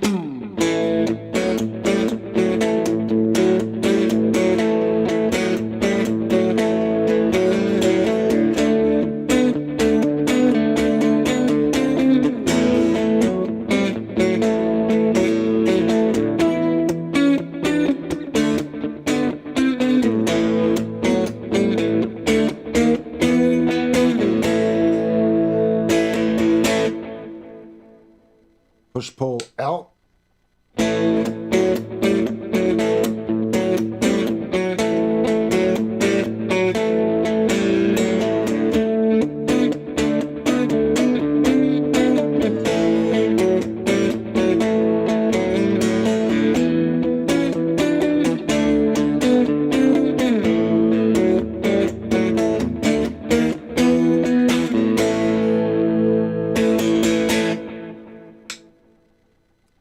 Third position.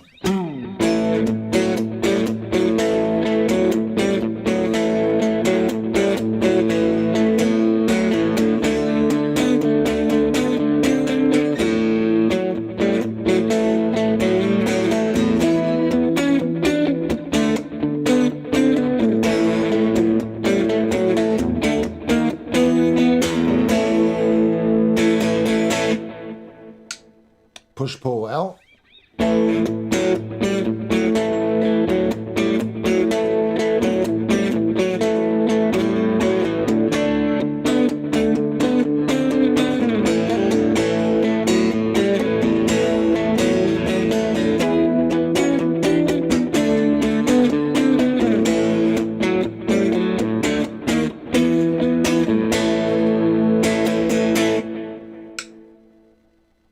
Fourth position.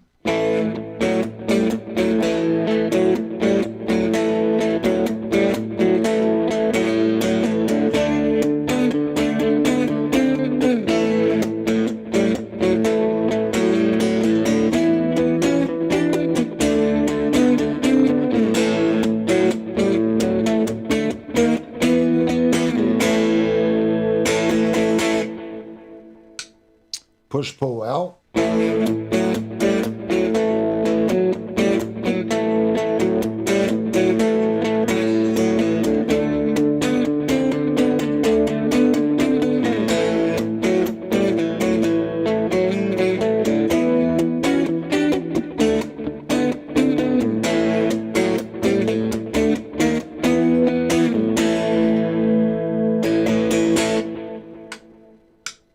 Our last position, position 5.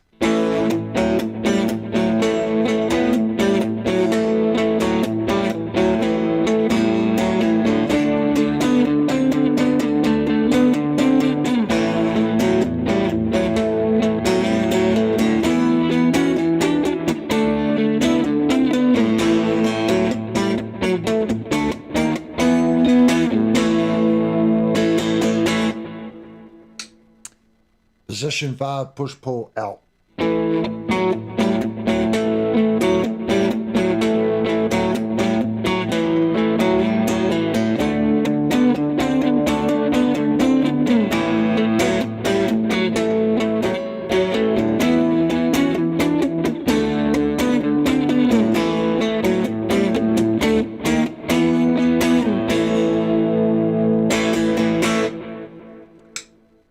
I kind of like the I like the neck position.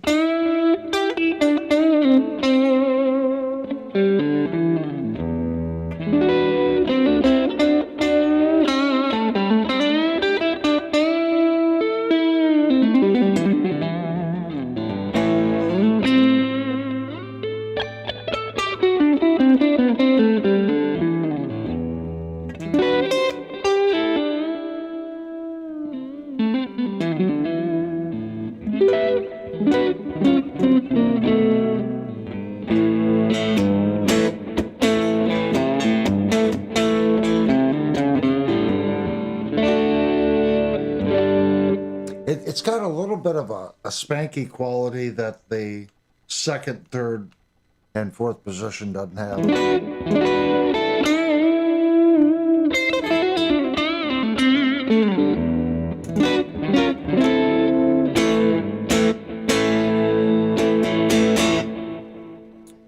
Okay, let's put a little more gain in it. This is our lead channel.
second position.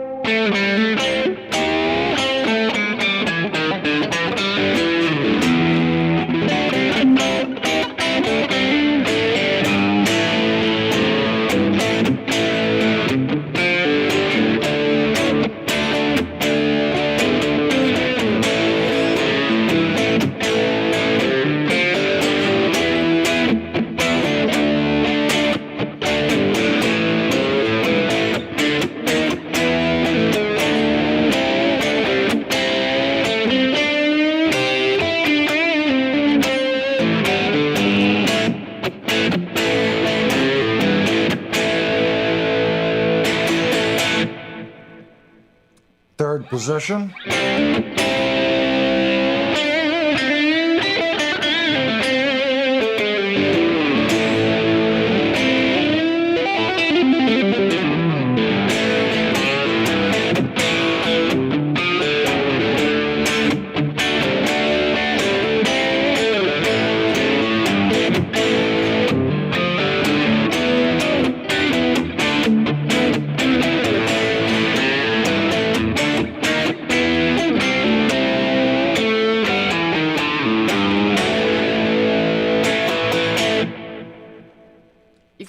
Fourth position.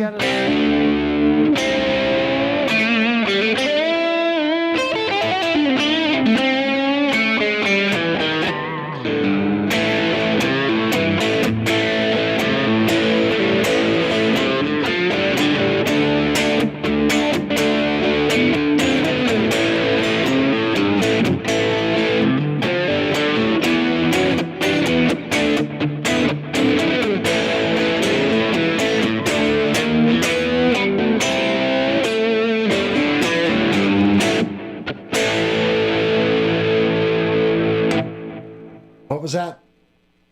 You got a super chat from Roy. Ooh, thank you. Got to figure out which button. There it is. Thank you guys so much. The super chats is what funds the channel. That's really the only thing that keeps the channel afloat. Fifth position.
The neck pickup is a very unique sound in this guitar. It doesn't sound like a blend between the fourth and the fifth position.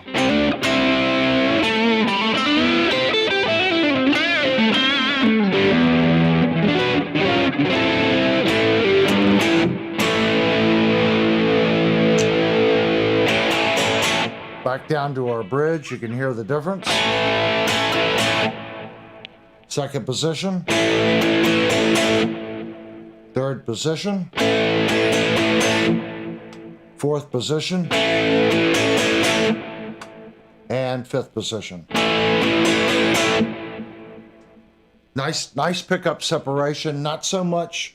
If you notice that I'm not really playing too much. Once I get the volume set in that particular channel, I'm not really fighting large drops.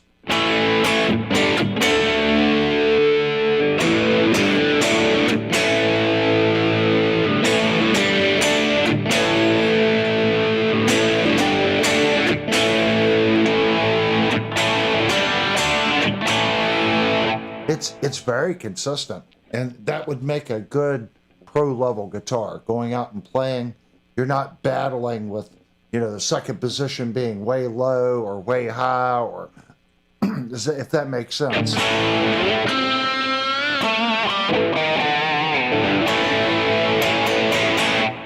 Okay, let's go up to our high gain channel.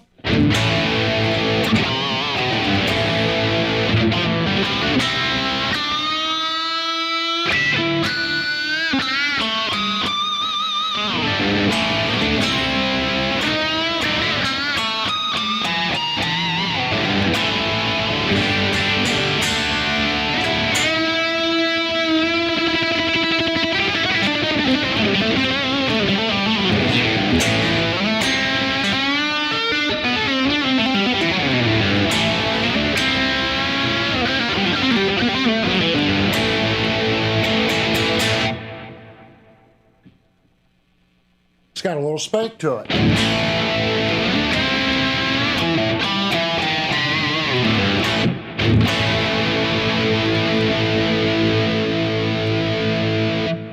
Let's check tune. Now we've been playing for quite a bit. I've been, not super abusive, but here we go.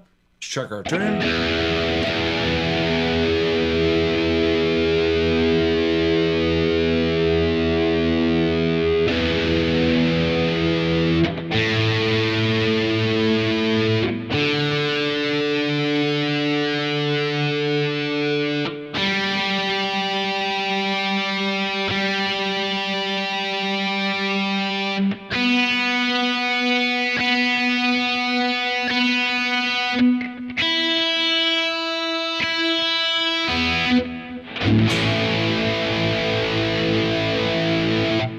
All in all, I'd say it's not too bad. All right, high gain channel.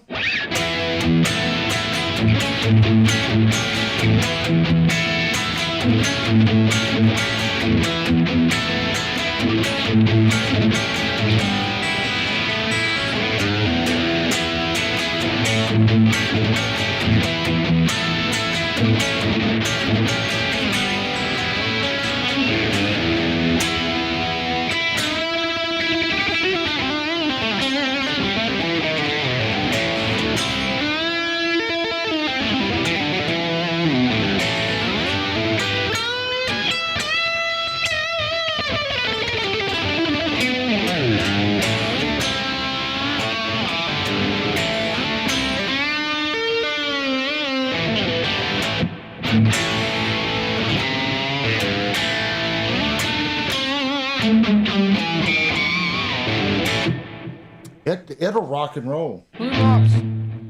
Yes. Blue Mox says, Avery, I know this is a reach. Anytime you would play these guitars over a general track to hear them in a mix? We do so much. Guys, this is not my full-time job. And it's hard for me. I've reached out to another person that has just pretty much started a YouTube channel. It's hard for me to do it alone, if that makes sense. I am just like Devastator. Devastator in the chat, he runs the Discord.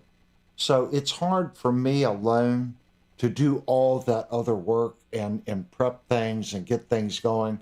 That's why it's taken the channel so long to evolve. Because what most people run channels, they don't have a full-time job. They have YouTube, if that makes sense. So they can devote 40 hours a week to it, to constructing backing tracks or finding backing tracks or, doing more lives and figuring things out more quickly.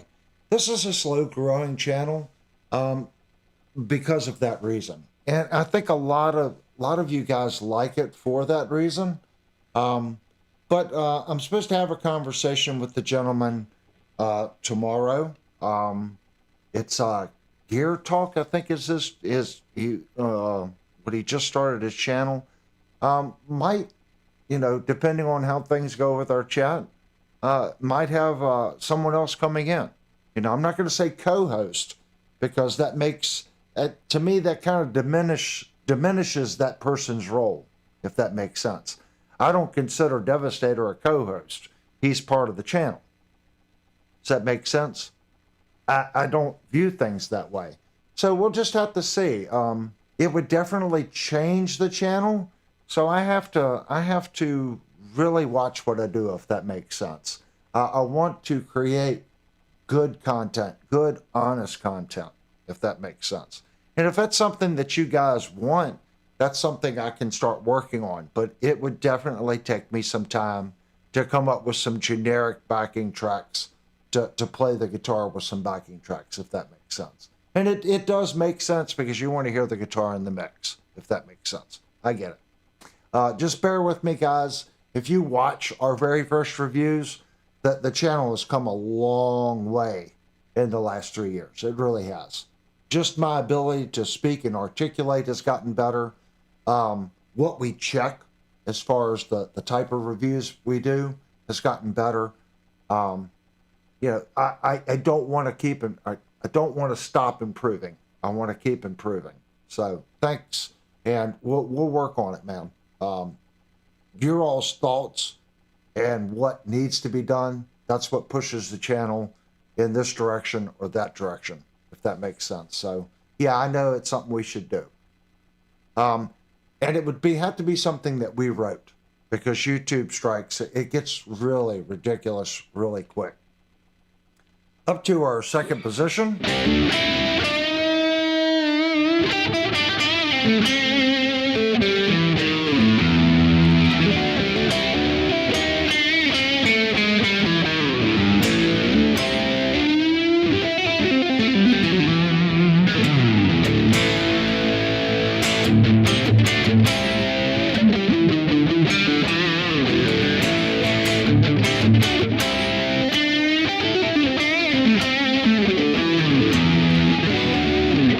To me, the second position has a kind of a nasally sound to it.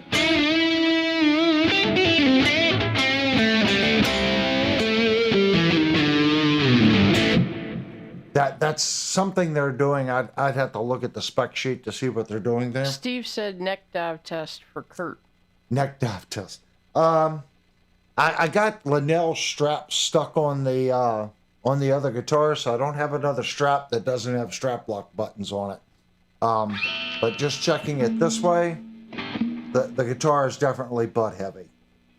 When I feel the guitar here, I'm having to force my wrist to hold the guitar like this. It's a lot.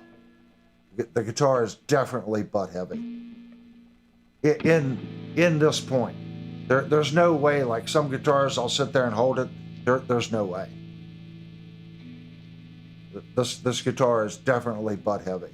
So there's not going to be any neck dive. It is 100% butt heavy. Okay, third position.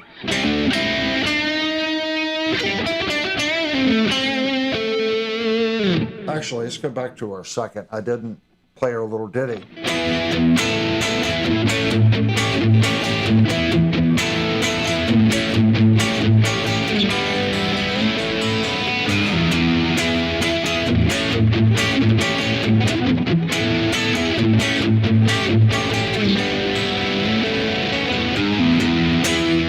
Mistake.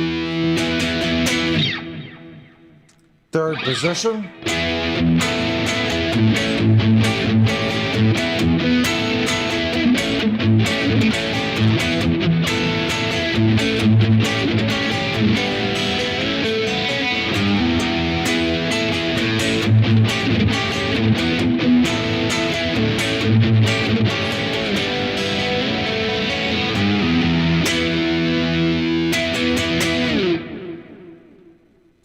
Up to our fourth position.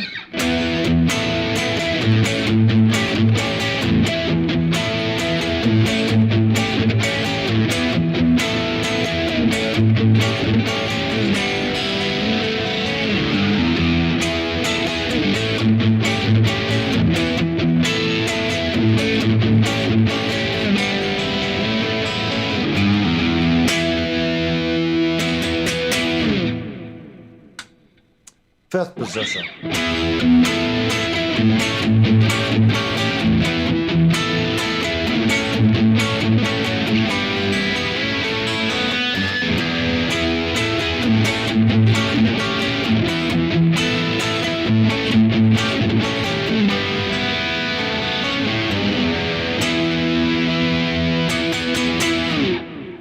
can definitely hear there's a definite difference in the neck pickup.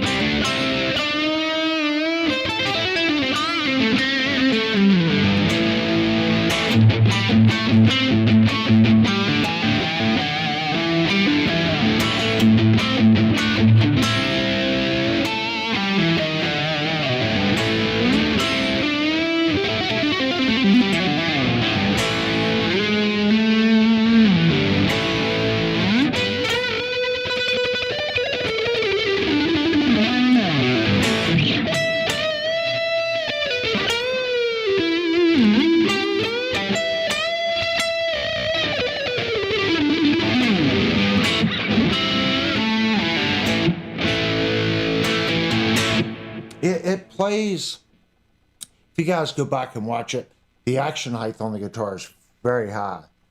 Even with the extremely high action height, the guitar plays nice.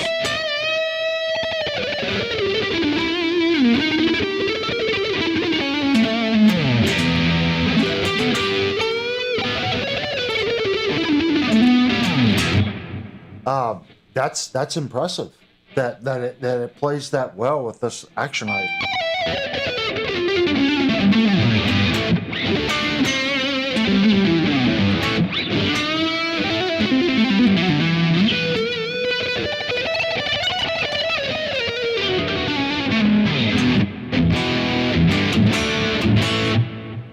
That's highly impressive.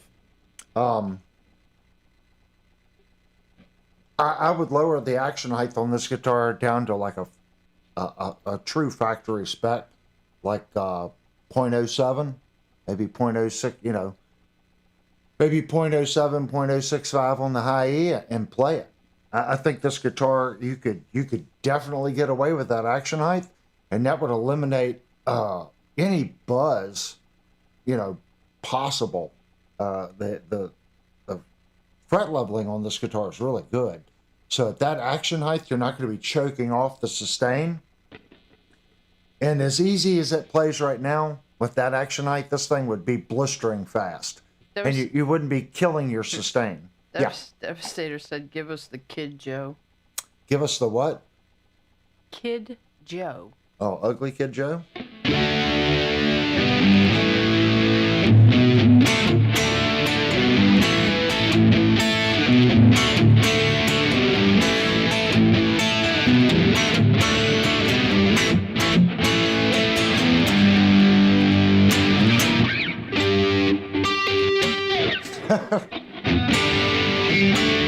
I couldn't remember. I was like, where's it go there? I think it goes.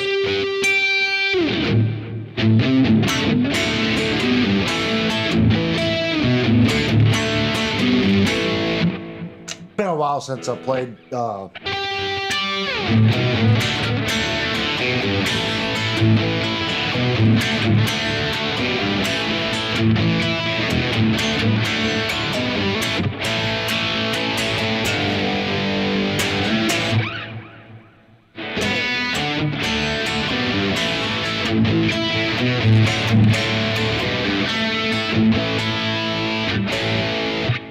It's got a good sound to it.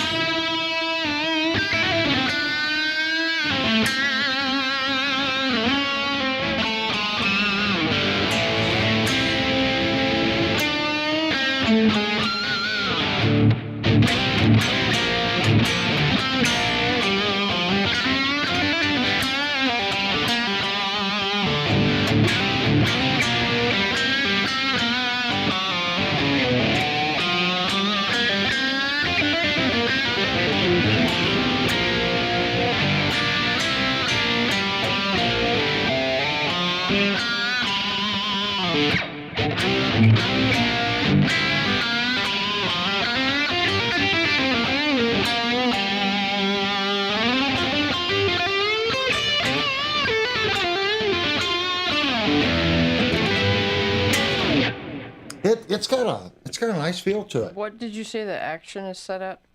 It is stupid high. Let's go back, revisit that. On the 12th, the low E, 0.1.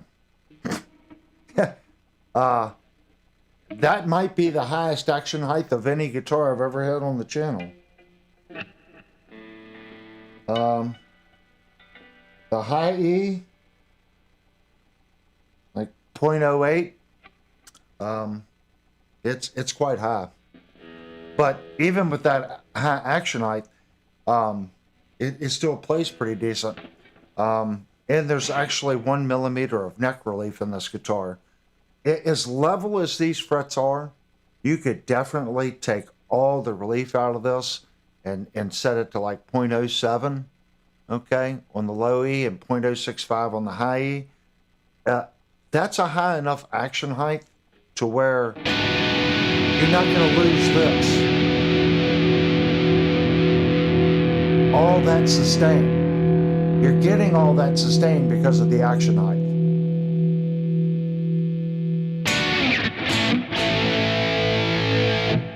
The lower you put your action, it starts choking notes, okay?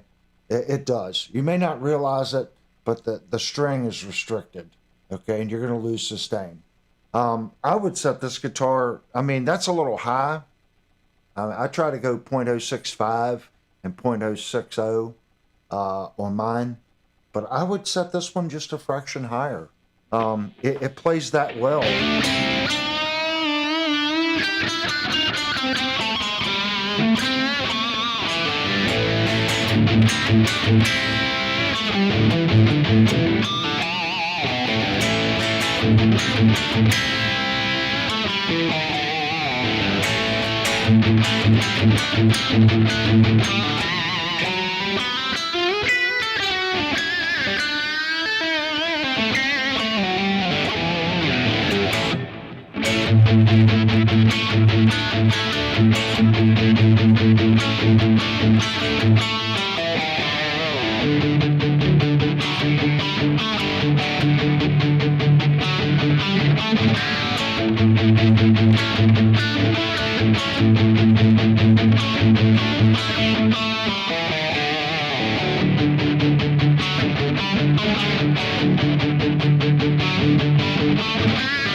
It's got a good feel to it.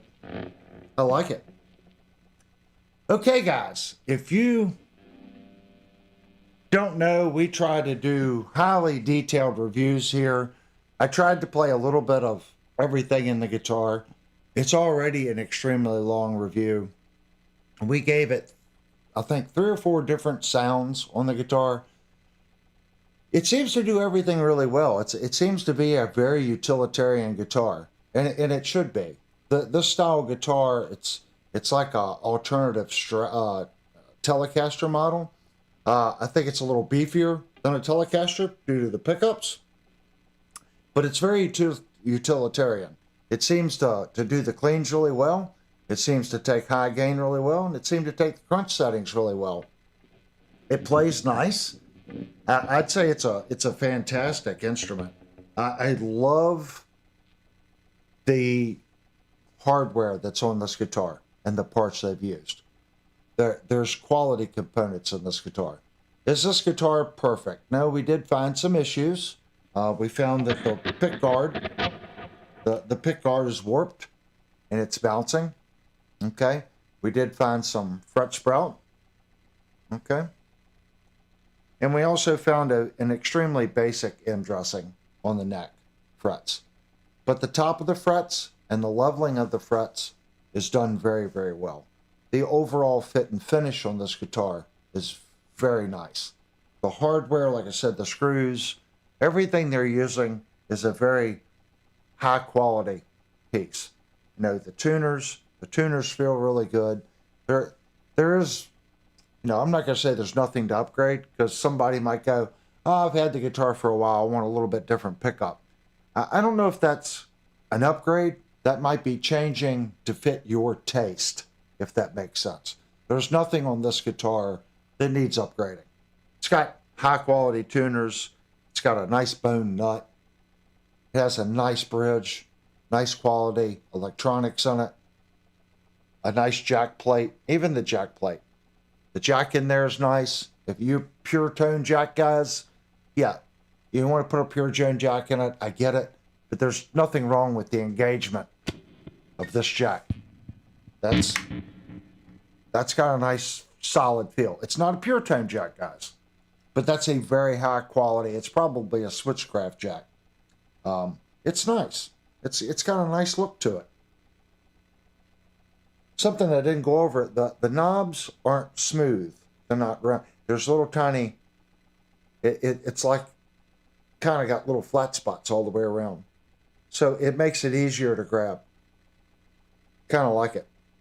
When I first felt it, I thought they were just round. I'm like, whoa, what's going on with that? I'm like, there's little tiny flat spots all the way around the knob. It's very nice. Something else we didn't go over, the inlay work on this guitar is stupid nice. I'm going to venture to say that their CNC machine is cutting a groove in the neck, and they're just filling this with a black epoxy. It is 100% black, but it is so well executed. It's sharp. I'm gonna guess that that's what they're doing. They're routing a channel, and then they're filling that in with epoxy, and then they're going back and putting the radius on the neck. That's going to be my guess. But you couldn't ask for better inlay work that's on this. I like that it's not solid. They just did the outline, so it's still wood on the inside of the birds. And everyone knows I'm not a bird guy. I like PRS. I want to get one, but I don't want the birds. But looking at this one, I mean, I just have the utmost respect for the work that was done on these inlays. I mean, it's sharp. I'm still not a fan of the birds, but I can respect the work that they did on this. Okay, does that make sense? It's just good. It's just good quality work. I'm not seeing missteps in it. It's nicely done. If you know the channel, you know we're about product information. If you bought one of these guitars and you bought the PRS case, did your case fit this Myles Kennedy guitar? Because our case does not fit the guitar. Okay. I need other people to post. Have you had this problem? Manufacturers, there's one here that doesn't fit the case. So I think we need to do a restructure. You know, does Paul Reed Smith offer two different D2 cases? Because this is I'm pretty sure it's the D2. It doesn't fit. So I need you to post below. Did you get this guitar and you had fitment issues with the guitar going in the Paul Reed Smith case? That's not an aftermarket case. That's a Paul Reed Smith case. And it says this guitar fits, which ours doesn't. If you bought the guitar and you had a similar setup and a similar experience with yours, I need you to post, okay? Bad, good, or indifferent, your post on what you received is what people are going to read. I received one guitar, this one. So this is the guitar that I reviewed. I need you guys to go down there because in the future, people watching this review are going to read your comments. You know, let us know what you received. If you had problems, also let us know how customer service was. You know, the back-end customer service means just as much as anything else. Does the company stand behind its products if you did have a problem? And if you didn't have a problem, post down below and say how wonderful it is, and maybe even post some tricks. What you found works really well to get this guitar to sound a certain way. Super chat from Roy. Ooh, thank you, Roy. That's what funds the channel, guys. I can't say that enough. Again, the channel didn't have to purchase this, so I want to say thank you to Devastator. Anything that he needs me to do to this guitar before I send it to him, if he wants me to address the fret sprout, I will. That was his second super chat, just so you know. Oh, I was like, okay, well, it must be a different Roy. Thank you so much, man. I mean, again, you guys are great. The channel couldn't exist without you guys, the viewers. And you guys are channel members. There's no member tiers here. As long as I can make the channel float without charging, we want to do it. I want this channel to be 100% volunteer funded, if that makes sense. You guys know that we're having trouble with cameras, so we're saving money for cameras, but it's 100% voluntary, if that makes sense. And you notice there was no commercials during this. If you're watching this at a later date and you're not watching it live, yeah, there's commercials. I apologize, but the channel needs to make money somewhere. But if you come watch our live reviews when they're live, there's no commercials, and you get to hang out with the great people that you see chatting in the right-hand side. Again, guys, if you haven't already, please go down, hit the thumbs up button. Please consider subscribing. It takes a tremendous amount of time to do these highly detailed reviews, and I'm trying to be the best review channel as far as instruments on YouTube. I think we've accomplished that. I can't think of any other channel that does a deeper dive than what we do here. Okay, guys, if you know, we're going to do our 5-minute ending window. This is our Thursday night live show, live review show. So every Thursday night, we try to have a guitar here to review. I don't know what we're reviewing next Thursday night, but it will be something. Again, guys, it's not possible without you guys. If you don't know, please head over to Discord. Devastator, the owner of this guitar, he is the main guy over there. He's what runs the Discord and keeps it organized. I'm sure he's posted a link.